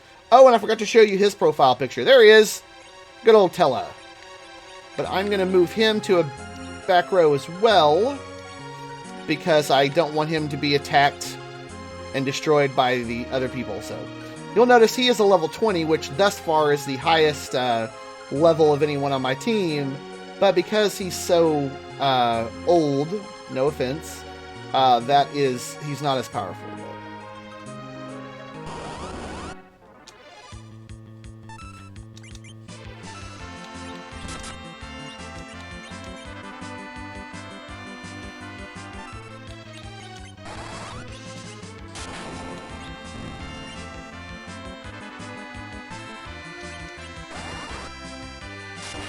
And as you can see, his spells are a trifle bit more powerful than hers, as that comes with a higher level. How do I hit a gooey thing? I don't know. Try. I can't either. Okay, I'll use the pointy thing. Alrighty. Get that treasure chest and we'll be on our merry way. I think he actually comes with nothing. That's right. I should have kept those things that I had earlier and just given them to Tellah, but I forgot what he had. Oh well. C'est la vie, c'est la vie.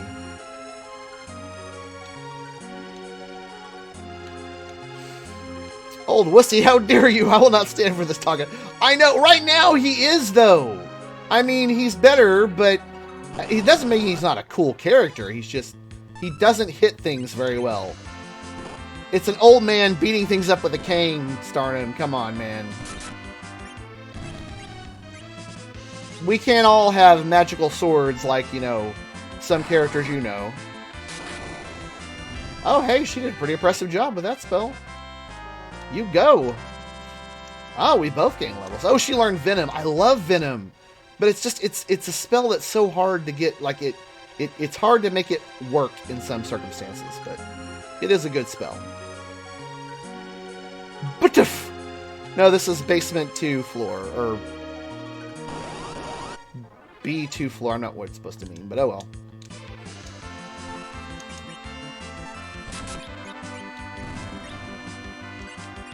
And as you can see, I'm already, once again, depleting all of her MP, which is not going to go well for us. So I'm going to actually have her back off for a bit. We will have a tent here in a minute, but it'll take some time. Try to hit it.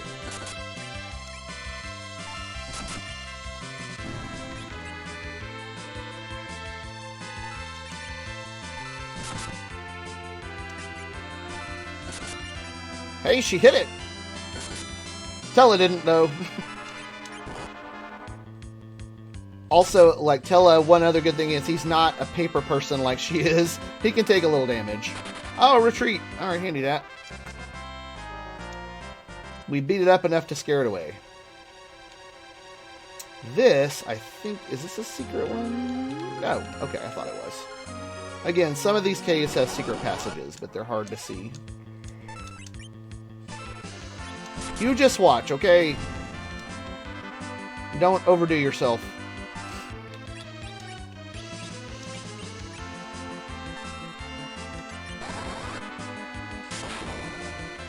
There we go. Yeah, Tellah's MP will last quite a bit longer than Rydia's does. At least right now.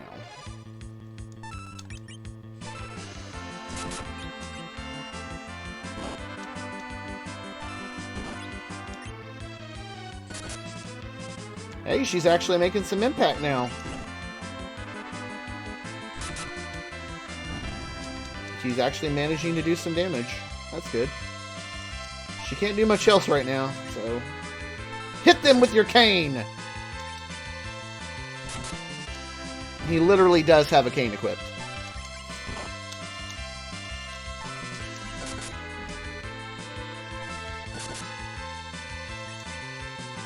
There we go. Oh, not quite. Okay.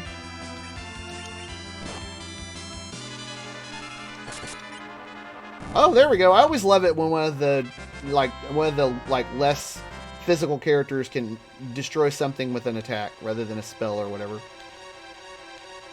Like, look at you and you're doing cool things over there. How you doing there, buddy? Okay.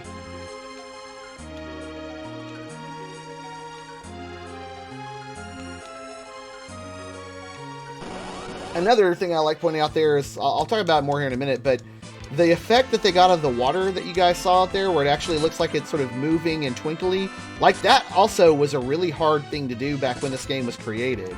So there was a lot of, like, they had to work a lot on how to make up dithering layers and things, which is not something that became common practice for a long time.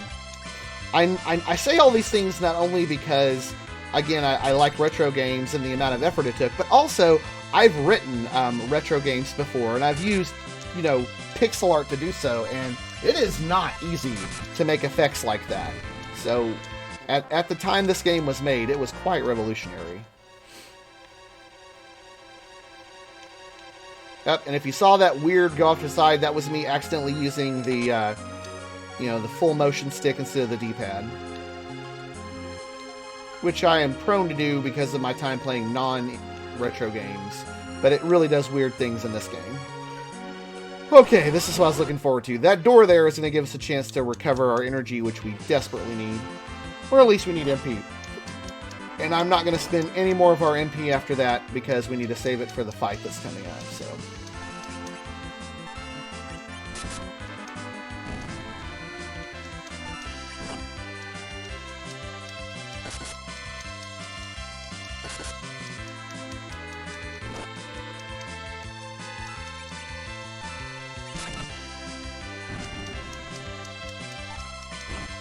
Hey, don't strike it, Tella. How dare you. He'll hit you with this cane. And you'll regret it, buddy.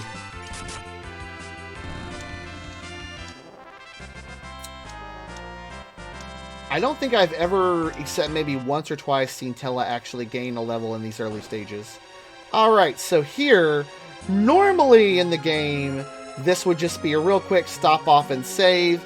But the game is doing its closest it can to giving you a cutscene, and that's what's going to happen right here.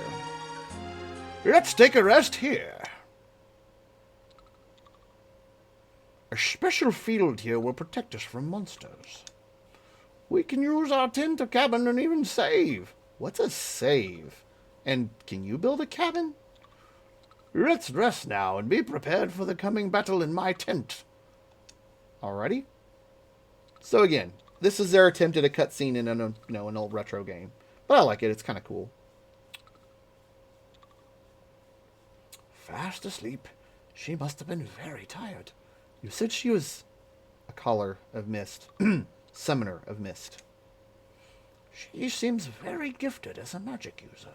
With proper training, she'll be able to wield the magic other than calling monsters. How sweet. Just like Anna's childhood. Anna is your only daughter. She ran away to Damshin with a bard, because I did not consent to their marriage. Trust me, Tella, I have teenagers, I get it. Not Cecil, but I do. What's an action button? Yeah, it feels that way. What do you want to go to Damshin for? My friend is suffering from a terrible fever in Kaipo. So you need the Sand Ruby. So you too are in a hurry. What's the monster in this cavern? It's a horrifying monster with 8 huge tentacles. We must defeat it first to save Anna and your friend.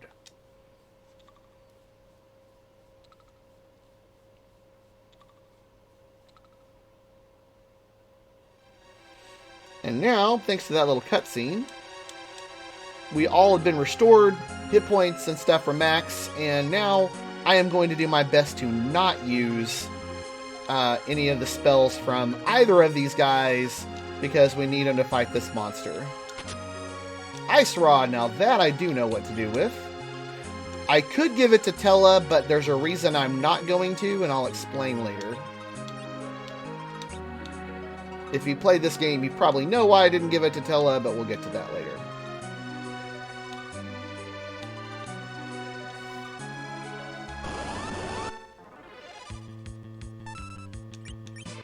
Now, another cool thing that I didn't know about, watch this. If you go up here to the inventory, you can actually cast ice with this thing over and over again.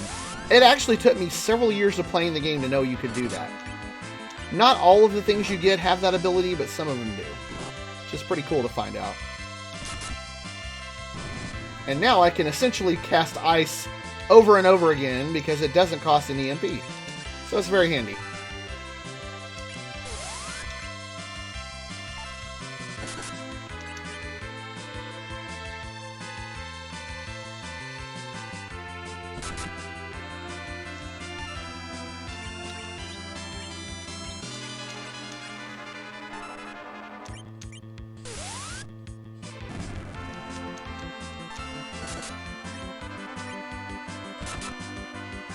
There we go.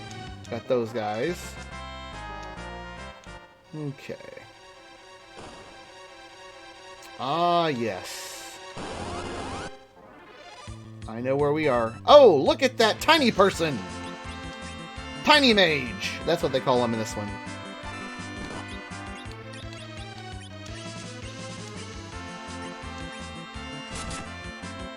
You want to take out those tiny mages first, because they can do some nasty stuff with their magic. At least if you give them time to. Oh, crap, I forgot they can do that! No!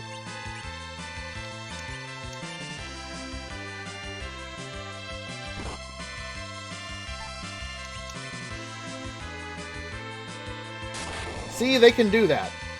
Why should something that looks that ridiculous be able to use that powerful of a spell? I don't know. Well, he's not casting spells for a while.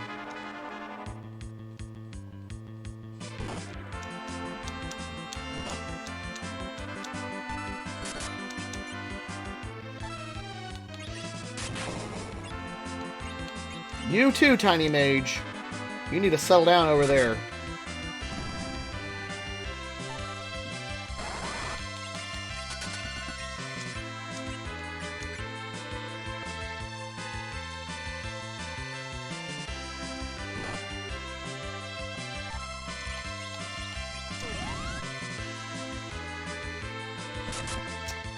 No more spells for you.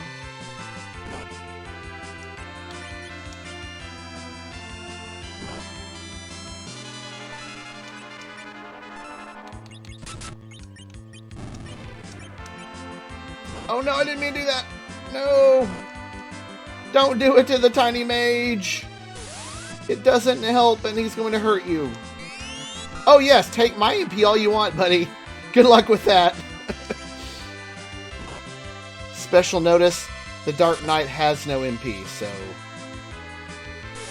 Hey now, stop that, tiny person. Am I allowed to call him that? Is it acceptable? No, I did it again! Dang it! No! Yeah, still magic from the Dark Knight again. Do it. No, not her! She actually needs her magic.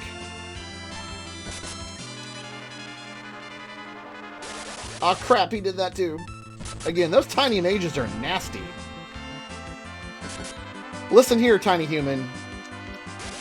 Okay, that's enough of that.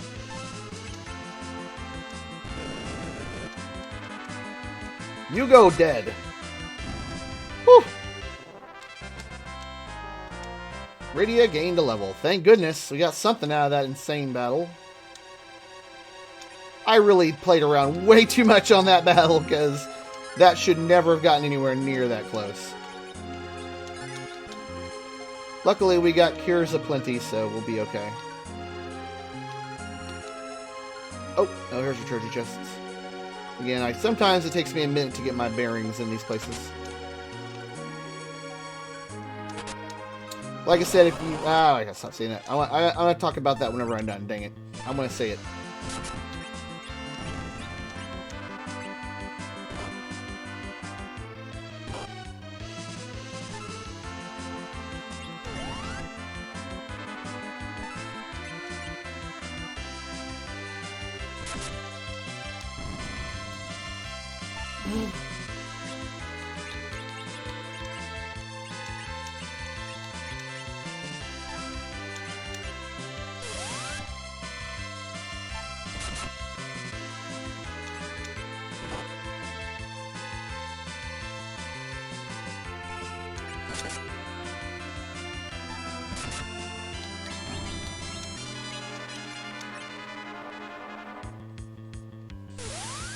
There we go. That's way more damage than she'll do with anything else, and it doesn't cost us any MP, so... Alright, so before I get in another fight, now you notice here how this water kind of has this rippling effect in a way? That, again, it uses a special thing called dithering, and it requires multiple layers to be moving in sync, and again, to a modern game, it's cheesy, but in the time this game was made, that was a really difficult feat to make the water look so sparkly. So I just wanted to point that out. I didn't get to really explain it visually earlier, so...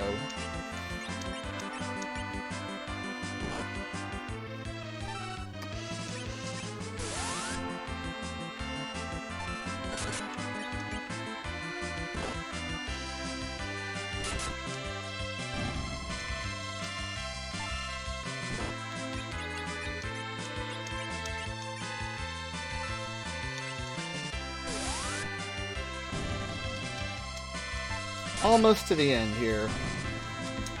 I think this is the next to last floor. I think the next floor is the battle floor. Or the boss floor, whatever you call it.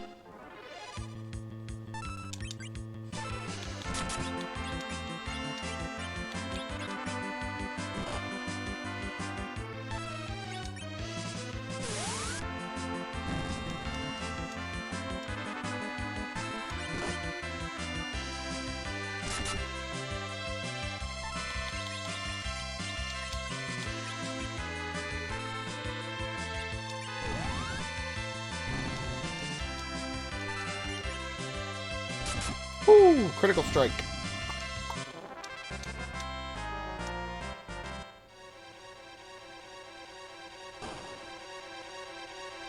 Oh no, not quite. Okay. Ah, here we go. Here's one of the little things I was talking about. You can barely see it, at least on my screen, you can barely see it. You might be a little clearer on the stream, but there's this little pathway that you can sort of sneak into here. That's how they did secret passageways back in the day.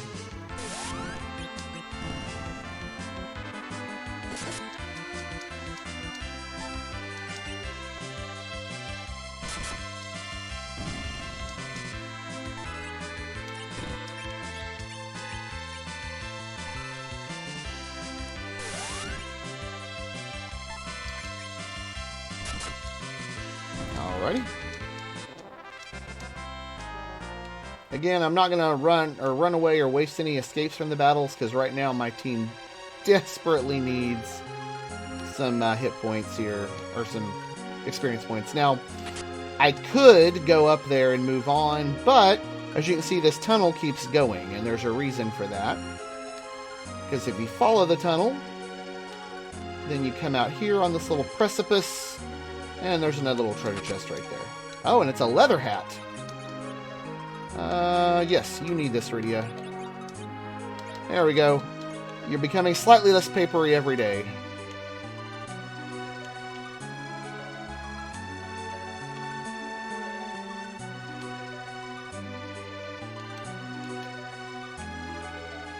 Okay, I don't think there's anything else down there. Nope, so we're going to go on to the next room. Watery Pass North. Oh, that's right. That's another thing, that little space down there. I'll talk about that in a minute, too. Oh, no, I hate the jellies. Oh, they're awful.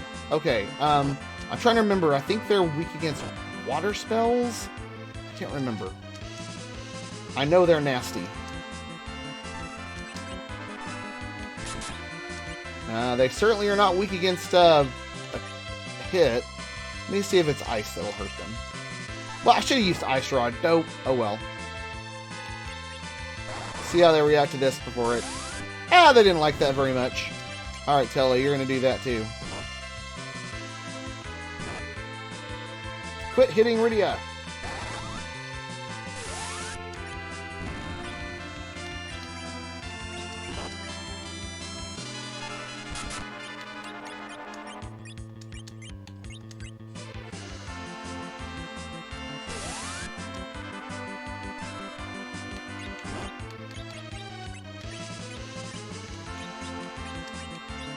Now that I know the ice spells hurt them, that's what I'm going to use.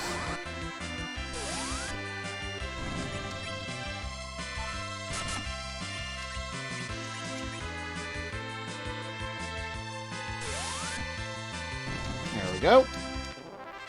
Alright. Got those guys beaten. Ah, yes, I will take that cure-all. What I really need right now is some ethers, though. Okay, this is a bolt. This is definitely a bolt battle here.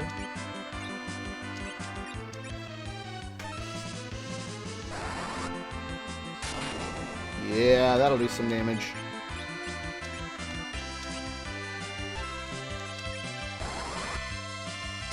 Now, I'm trying to conserve my MP, but these are really huge groups of enemies, so the battles could take a really long time if I don't.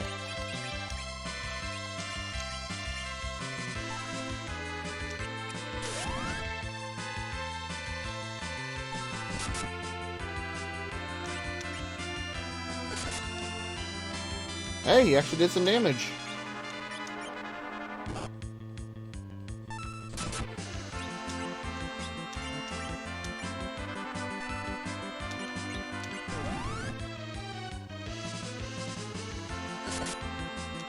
Kinda expected that.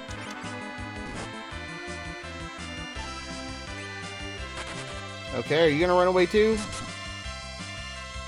You probably will.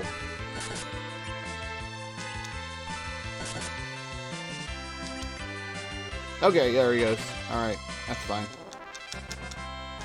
I didn't want to use that MP there. That was very costly, but unfortunately, that battle would have taken about 6 times longer if I didn't. Hey, there's an ether!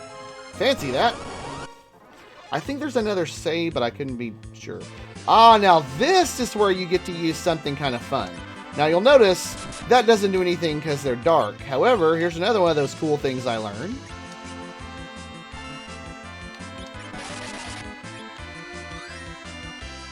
That's right, curative does damage.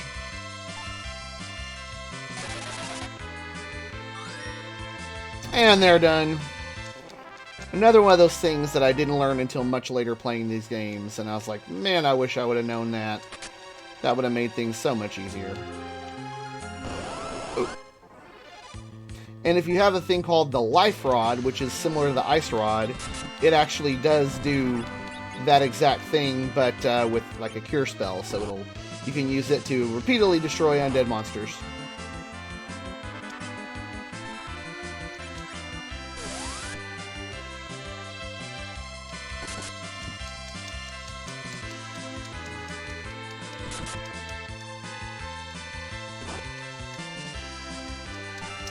You know, we've got some ethers now, so I'm going to go ahead and use a little bit more of our weaponry here. Oh, I'm going to use Venom. I haven't used that one in a while. I like Venom. It's a fun spell sound, too. Nope, didn't do anything. Alright. It was worth a shot.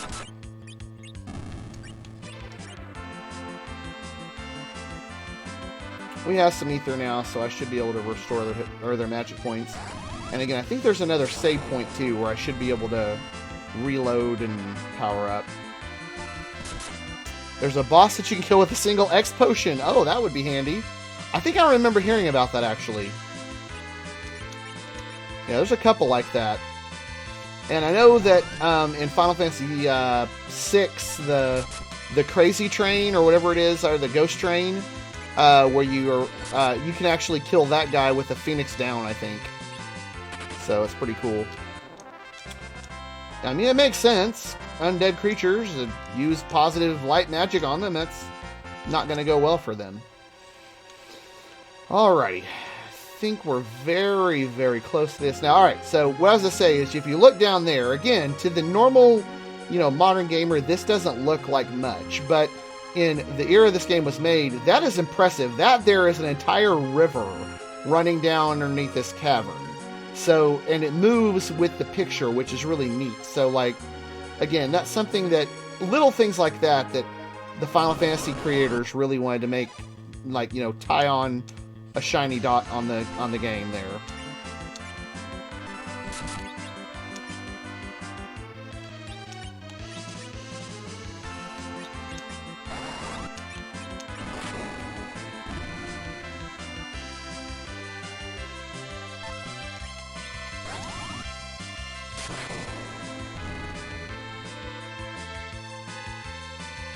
You're either going to remedy yourself, die, or run away. Pick one.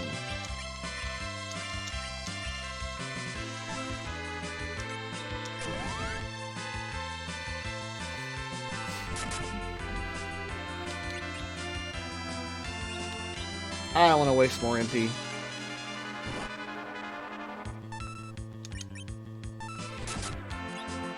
Hey, I got to kill almost all of them. Maybe I'll get this one before he runs away. Nope, not quite enough. Well, he hasn't run away yet. Alright, Tella, strike him down. Alrighty, that'll work. Hit him, Rydia. Ah, close enough. Alright, we actually got to destroy them all there. Usually those guys run away before you can do that to them, so. Okay, if I remember, this I think is a sword. Yes, the Darkness Sword. As opposed to the Shadow Sword. It's slightly darker hued. Yeah. When you get to like the final gear sets that you can get for the Dark Knight, it's literally just black. We can go out from here. The monster is in the cave beyond there. We should camp to regain our strength out there. That is exactly what I was gonna do. So we have had a little bit of a beating up while we've been in here, so I'm going to use our little tent. Isn't it so pretty? And that will give us all restored hit points and magic points. Later on, it may not restore all of your stuff when you get higher levels, but where we're at, it does. And I am going to save, because I haven't done that on this game yet. Alright. Now. It's down here. Whee! Such a fun little sound.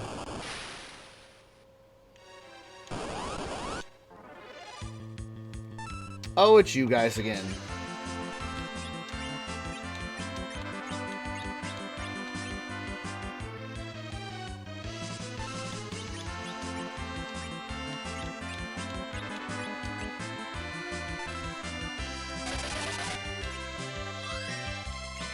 You can't do anything, Cecil. Don't try.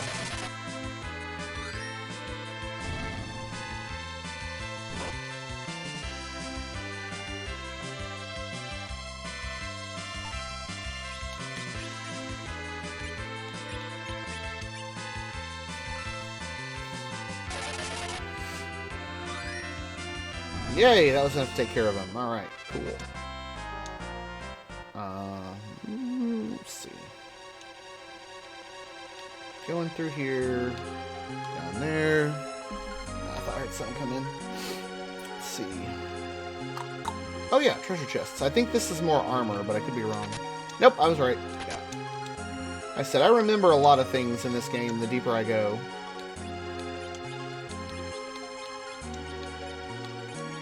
Now he's partially dark and partially shadowy. Not all black yet, though. That's later.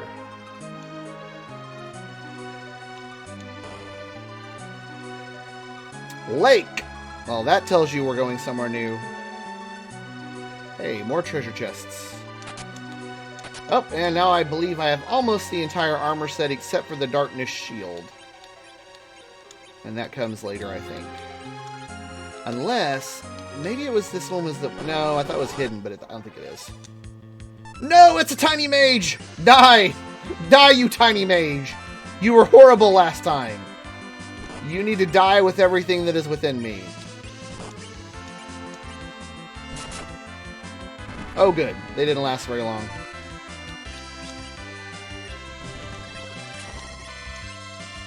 This is for you, tiny mage.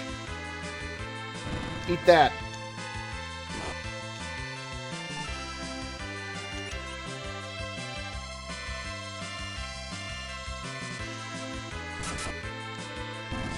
As you can see, we're almost double power damage that we had with the last sword, so obviously it's an upgrade.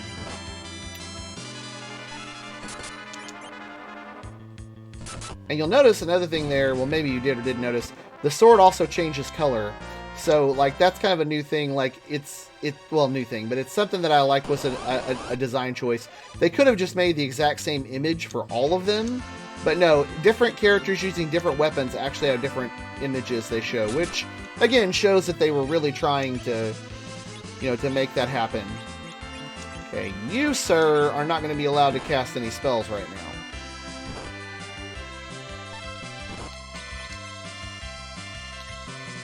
I'm going to have you hold on for a minute, Tella.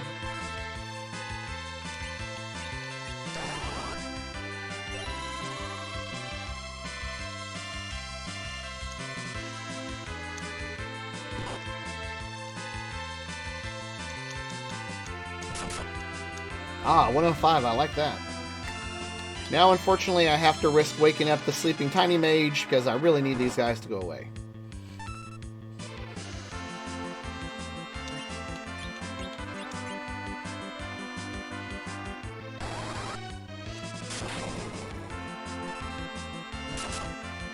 And he's out of here. Okay, good. We can take out the rest pretty easily, but those tiny mages are nasty.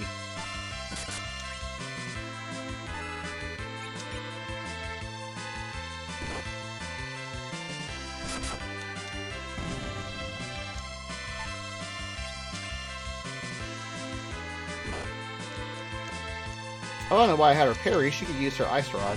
I'm trying to conserve her MP right now, but I could... Yeah, Tella needs to keep parrying because he's not going to do much damage to these dudes, but she can use the spam attack of Ice Rod, so that will work. Hey, it's better than 1 or 2 damage she was doing earlier. Okay. Whew. That may be one of the last fights we do before we fight the boss.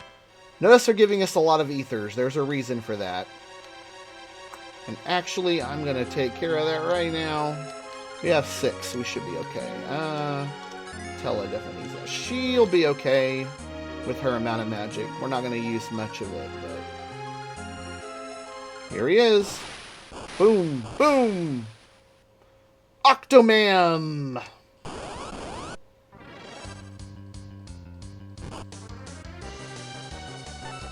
In the Japanese translation, he is Octopogo, but a little useful tidbit there. Now, something kind of fun about this guy is as you beat him up, the more damage he takes, the more of his tentacles disappear. So that's kind of fun. You can kind of get an idea of how you're doing in the battle.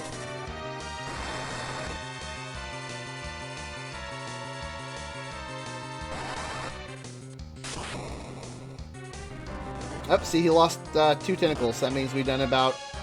we've taken about a quarter of his life already. Or thereabouts.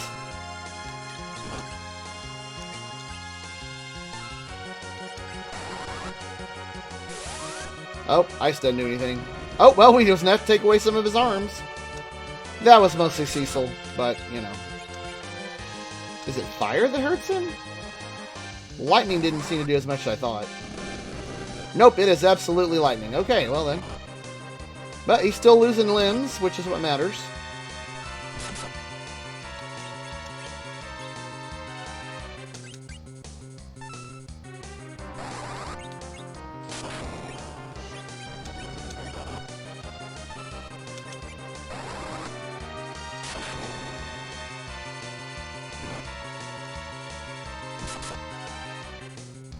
Yep, we're down to 3 tentacles. He's almost, I'd say he's probably well over halfway dead now.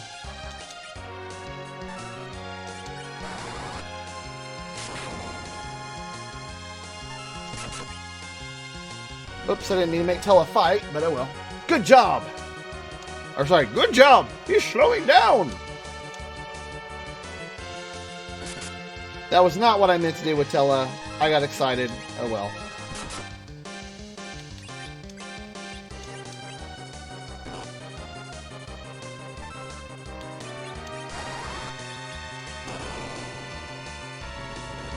Oh, the final tentacle. It's a weird thing to say. It's the final tentacle. Didn't quite work the same, I guess. I tried.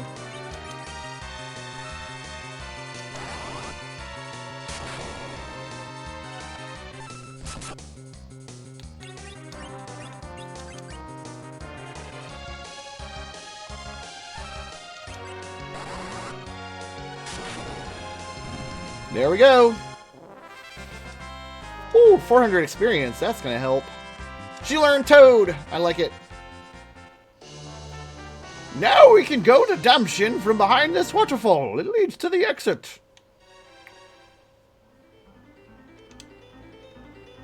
Good, because we need to get a little bit of a heal up after that battle. Alrighty. We're about to move on with the story. Hooray! And soon I will explain why I'm giving Rydia all the cool stuff, but I wanted to wait till we got to that part of the story. Hey, it's more Sandhigmans.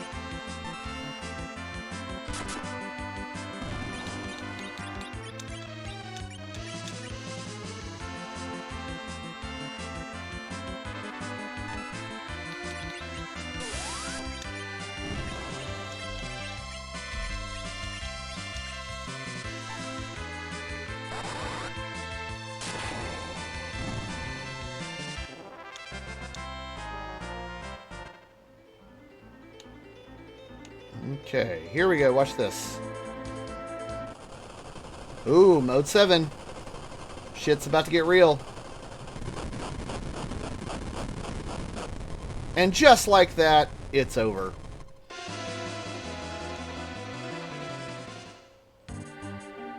And another example of how Cecil is becoming a better person.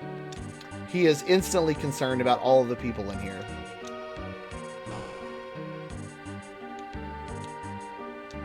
They took the crystal.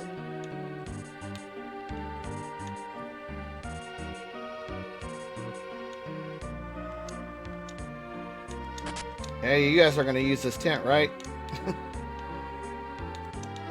But there's a pot of recovery above. Terrible bombardments from the airships.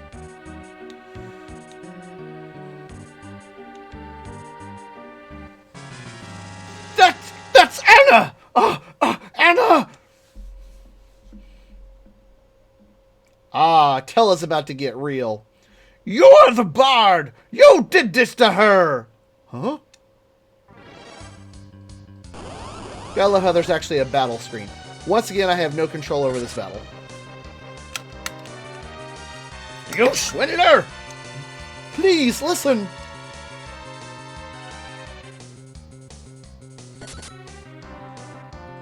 You spoony bard! Please!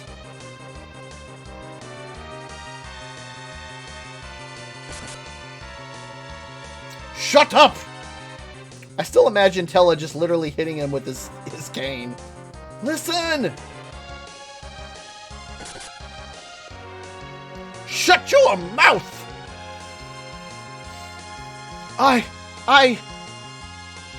Please stop!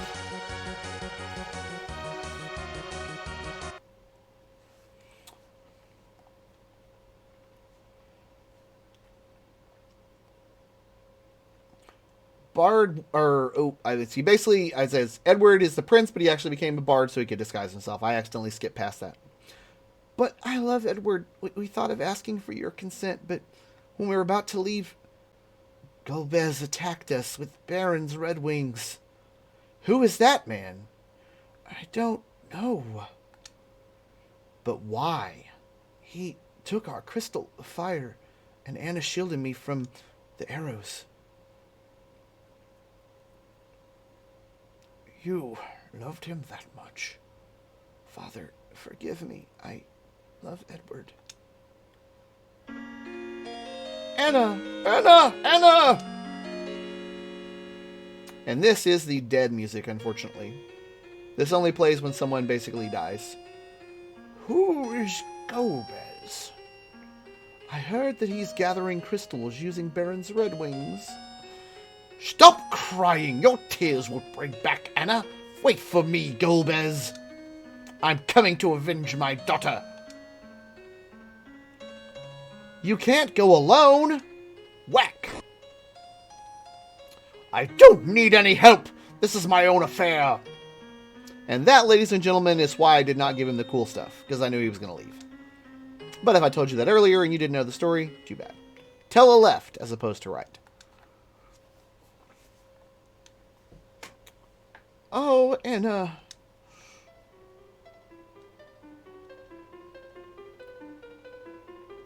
and this song is conveniently called Song for Anna.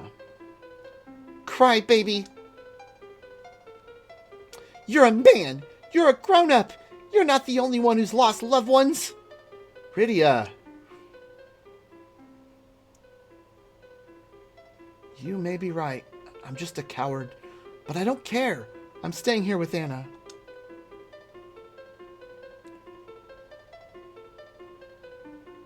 Bip! There's a lot of hitting in this scene. You're not the only one who's sad, Edward. Besides, Anna won't be happy if you do that. We really need your help. Please come with us.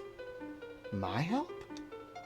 I'm Cecil. I'm looking for the Sand Ruby to help my friend who is ill in Kaipo. And I need your help. I... help you? Yes, you. She seems to be an important person. You shouldn't lose your loved one. The Sand Ruby is made from the antlion when it lays its eggs in the cave. The cave is in the east, but we must go across shallows to get there. There's a hovercraft in Damsian we can use. We can also go to Kaipo through the shallows. Let's hurry. Prince Edward joined as a bard, and now we get our first vehicle of the game, which is always a fun time.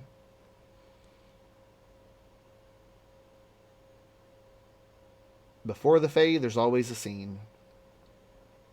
Goodbye, Anna. She is pixelated out of existence, Edward. She's gone. And this wonderful contraption is the hovercraft. Now, a couple of things about this. It's not very fast, but it is faster than walking. It also does not prevent you from getting hurt by monsters. You still have to fight battles. But it does let us go across the waters, and we can go places faster. There are a few things I can do over here, but I'm not going to worry about it right now. This is the way we go to get over there.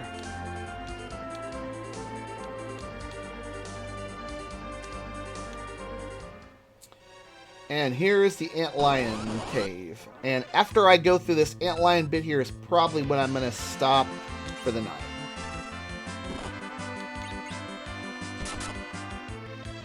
Oh, right. I forgot. Oh, crap, Edward. I got to put you somewhere else. Edward is still a very low-level person, so it's going to take him some time to get used to things. I need to put him where Tella was.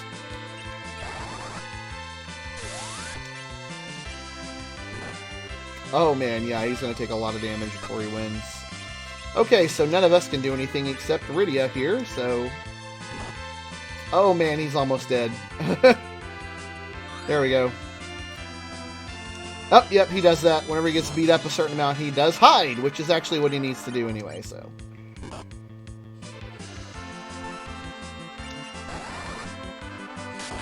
There we go, that did some good damage.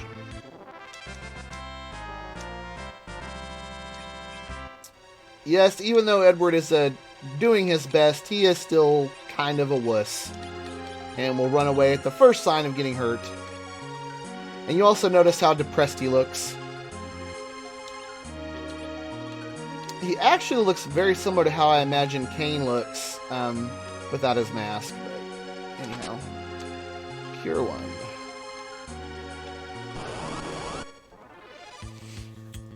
These guys again.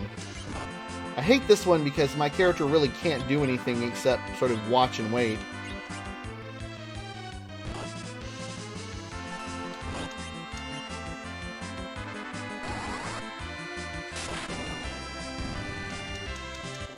We'll just let Rydia do the heavy lifting right now. Oh good, Edward got a level. He needs it badly. Yeah, he's a level 6, but again, bards, much like magicians, are not exactly known for being the most powerful fighters.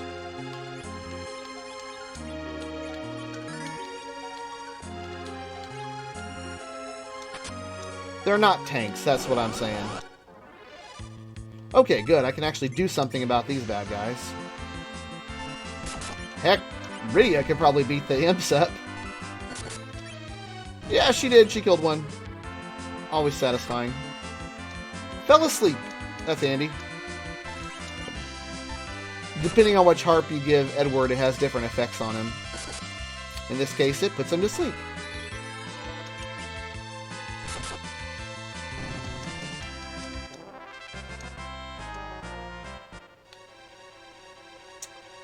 Doo-ba-doo-doo. Ah, yes, over this way.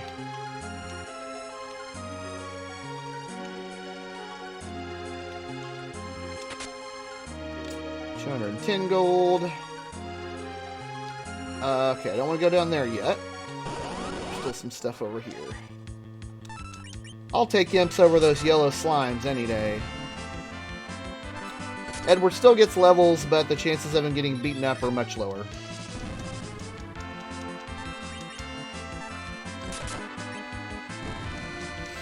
And I suppose if I was going to go proper methodology here, I should have taken the hovercraft down to Kaipo and got Edward some better gear, but again, I'm still trying to get my memory back about some of the things we would do here.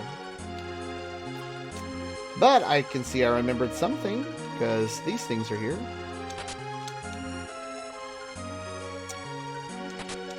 The Antlion Cave is a little confusing, but it's not a very long stage, so...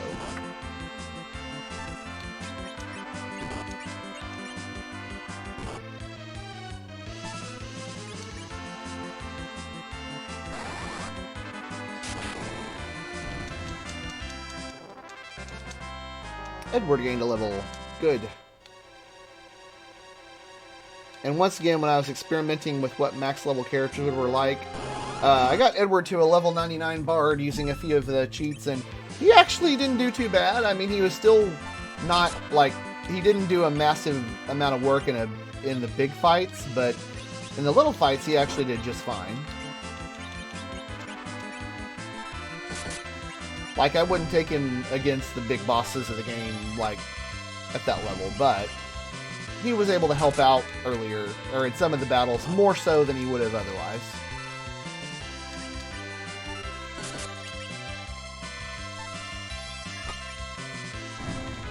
Oh, we go. Always nice to let him get a kill under his belt. Hey, Cecil gained a level. That's something that becomes rarer and rarer as we go. Now I want to go this way. Hey, it's an Imp Cap, which is short for Imp Captain.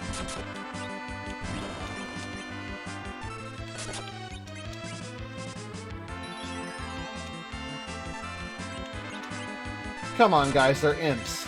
Surely you can fight them.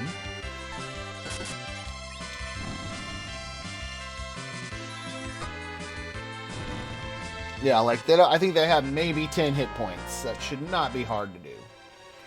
Alright. Using the joystick caused it to do that again.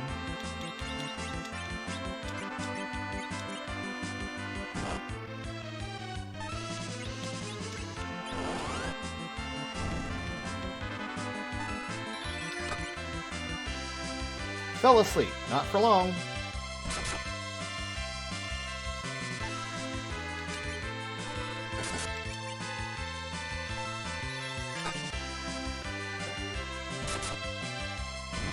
Now he is sleeping forever.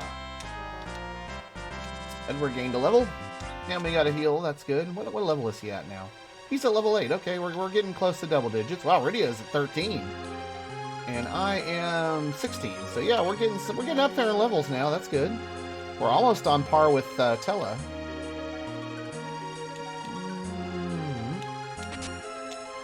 Found life. You know, everyone tells me to get a life. I finally found one.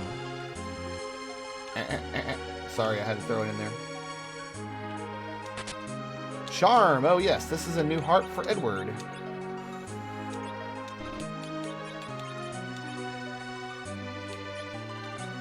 It's a little more powerful. We take every bit we can get here.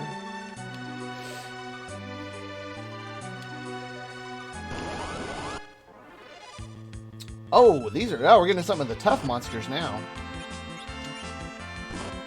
Yeah, the deeper you get into this cave, the more scary they become. At least as far as danger level goes. None of them are all particularly scary, but they are tougher as you get deeper.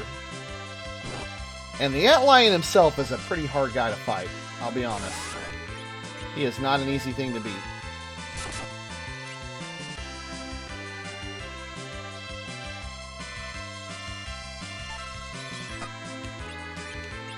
Charm! That means he's going to help us. Sometimes he'll attack his partners, which is cool.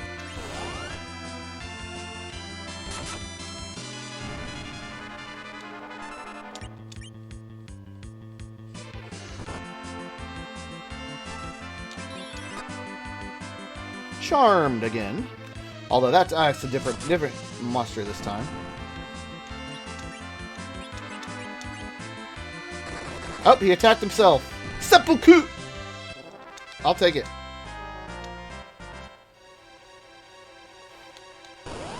Really? What? Alright, I think the game glitched on me there, because I shouldn't have to fight this battle again that close, but oh well.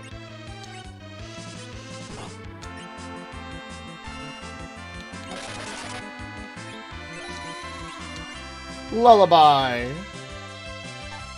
I just wanted to use his other ability there for a minute.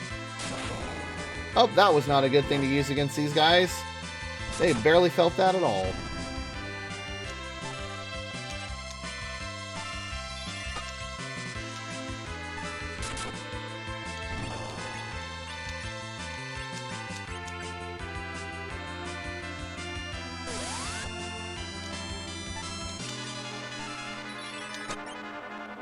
Alright, whew.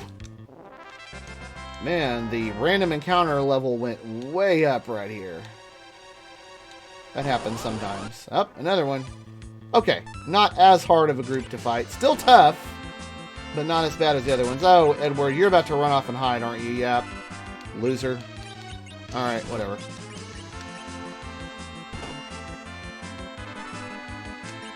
Stand and fight, you wussy! I can make him show, but he's just going to come out and run away again.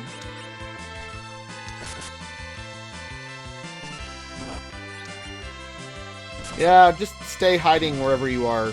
I wonder where he goes. Like, is he like hiding behind one of those pillars or something? Or is he like glued to the ceiling? I always kind of wondered that. Where does he go whenever he hides? I don't know. These are questions that only a person like me would ask.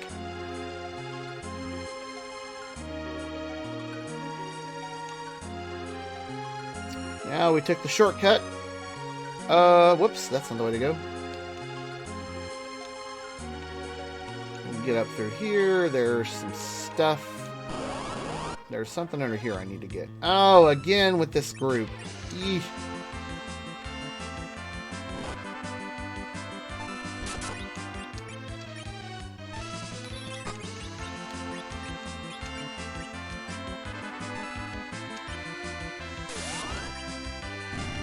Oh, that was handy. I didn't know that would kill her. Awesome.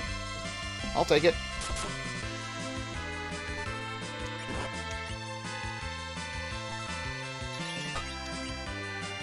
Charmed. Maybe he'll attack himself. It has happened.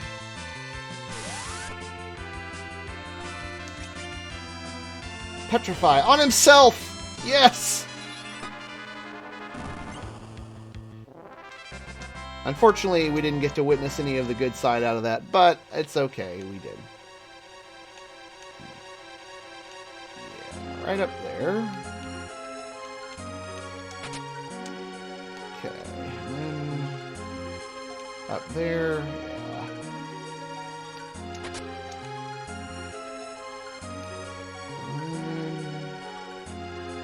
Trying to remember, did I go this way already? Oh no, yeah, this is one of the places I wanted to go. This little room here is handy because it's a save point, which we desperately need. We're going to use that in a minute, but I guess we don't desperately need it, but we do need it. Early parts of the game, they like give you tints and things around the save points. Later on, they're like, nah, you should know by now.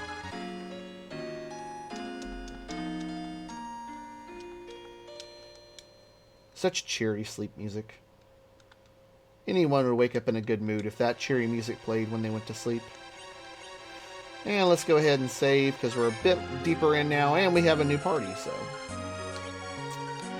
I have been playing for 2 hours and 3 minutes, is what it tells me. And looking at that, I see that it looks like I spent about 20 minutes giving commentary at the beginning to explain why I wanted to play this game on the stream so badly, so.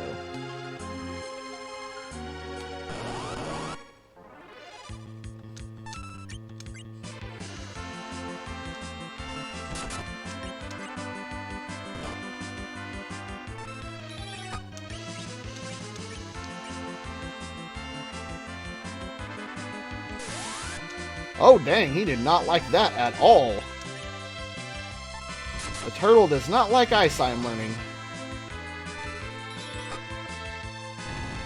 Oh, that's handy. Okay, back through the hole here. And this time we're going to go through that door down there.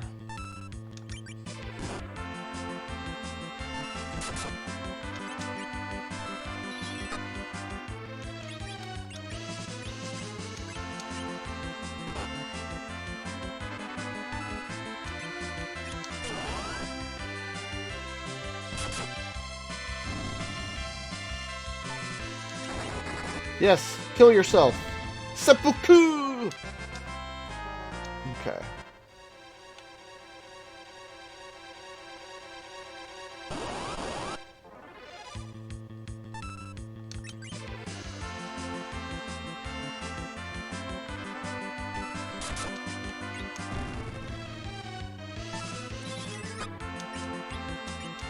Charmed.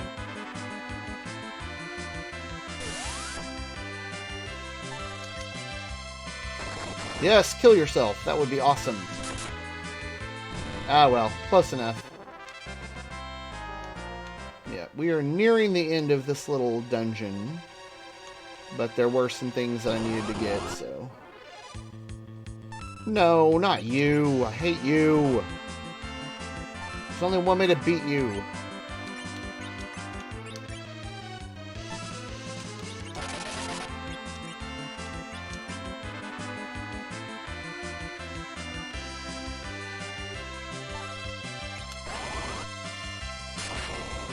There we go. I mean, I know it doesn't take much to beat them, but that's beside the point. More cure-all. Alrighty. Is this the last level? Yes, it is. Alright. Here we go. By the way, another full disclosure moment. After playing this game and fighting the antlion, it actually got me to be slightly obsessed with real antlions. So there was a summer or two there that I had like huge jars in my house that had like 2 or 3 antlions in there, and I would throw ants in and watch them attack, which was awesome. So this is the lair of antlion.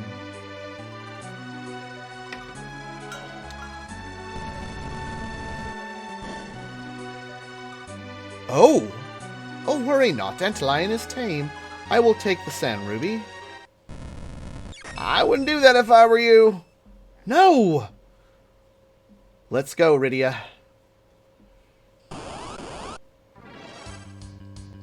He is ugly!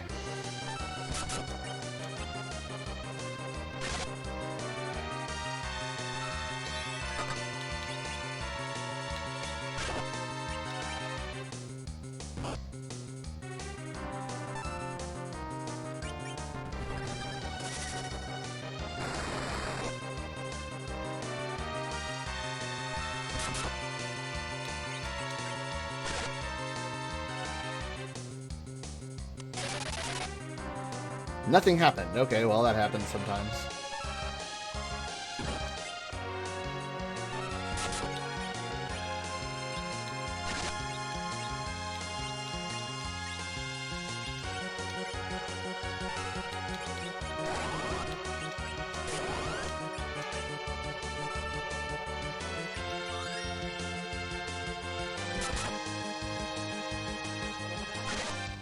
Yep, go ahead and shoot those at Cecil. He can take it.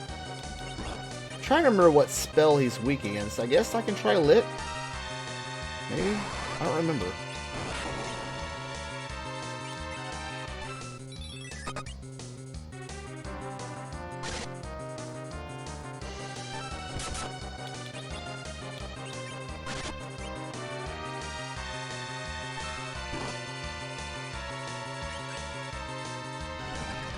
Obviously, Chocobo does a lot of damage, but that's like... Oh, hey, there we go. We beat him. Received 800 gold pieces and 500 experience points. Alrighty. Found the Sand Ruby. Hooray. It can't be. Why did Antlion attack us? We see monsters increasing every day. Tame creatures are getting aggressive day by day. It must be a portent of some kind. Portent should have said something like it must be an omen of some kind. Let's go cure Rosa. Oh, yes. Now, if I had a higher level white magic user, I could use exit here and it would be awesome, but I don't. So I have to go all the way back through this wonderful maze again.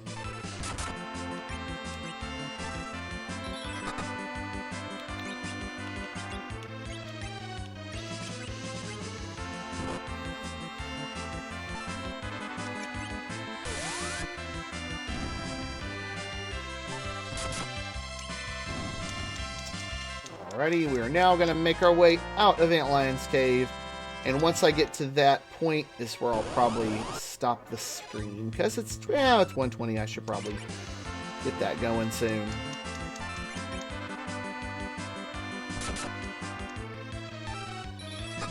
Ooh, a critical attack. Way to go, Edward.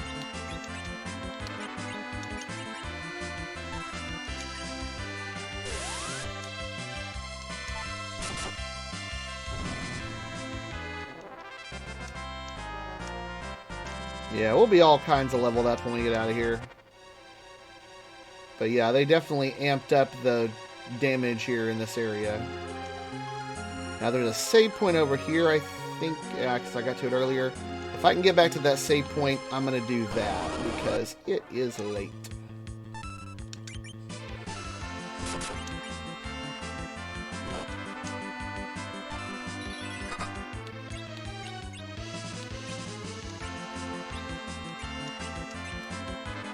Yeah, Edward, go hide for a minute. You'll be alright.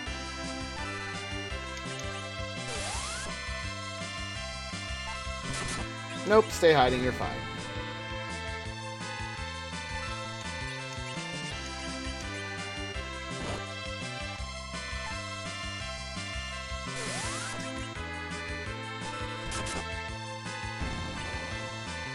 Okay, get there. I need to cure up Edward so he doesn't die. There we go. Alrighty.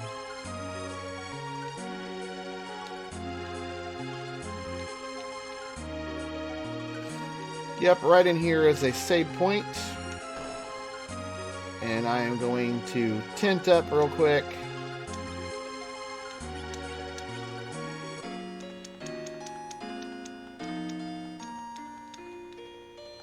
Alright, and even though this is an emulator and I could use save state at any time, I'm trying to make this as realistic and as similar to the real game as I normally would if I was playing it on the machine. So I'm going to go ahead and do that real quick. And there, I am now done with that. So, let me switch my view over here. Alrighty then. So, that was my first of what I hope to be a few playthrough sessions of Final Fantasy 4, 2, whatever you want to call it. Again, it's my favorite video game of all time, just because, again, I just love the story. I love the graphics and how they did it at the time and all the work that went into the game. It's a game with a lot of heart. So I'm going to continue playing this, not every day, but it's one of those things where I'm going to keep these. And if you want to keep track of these, again, I am now putting my stuff out on YouTube. So after they've published out to the video on demands on Twitch, usually the next day I'll move them over to YouTube, and that channel is at RetroGamer_KCD. So if you want to go out and rewatch the videos, or you want to go out and see the series as we go, they will be out there. But that is it for now. Starnum, thanks as always for joining and being a good person on there. And in case you didn't notice, I did figure out how to make the chat window go away after a certain amount of time. So, but that is all for the stream tonight. It's 1:21 where I'm at, so I need to go ahead and get in bed. But hope you guys have an awesome night, and I will see you guys the next time that I am streaming. Goodbye for now.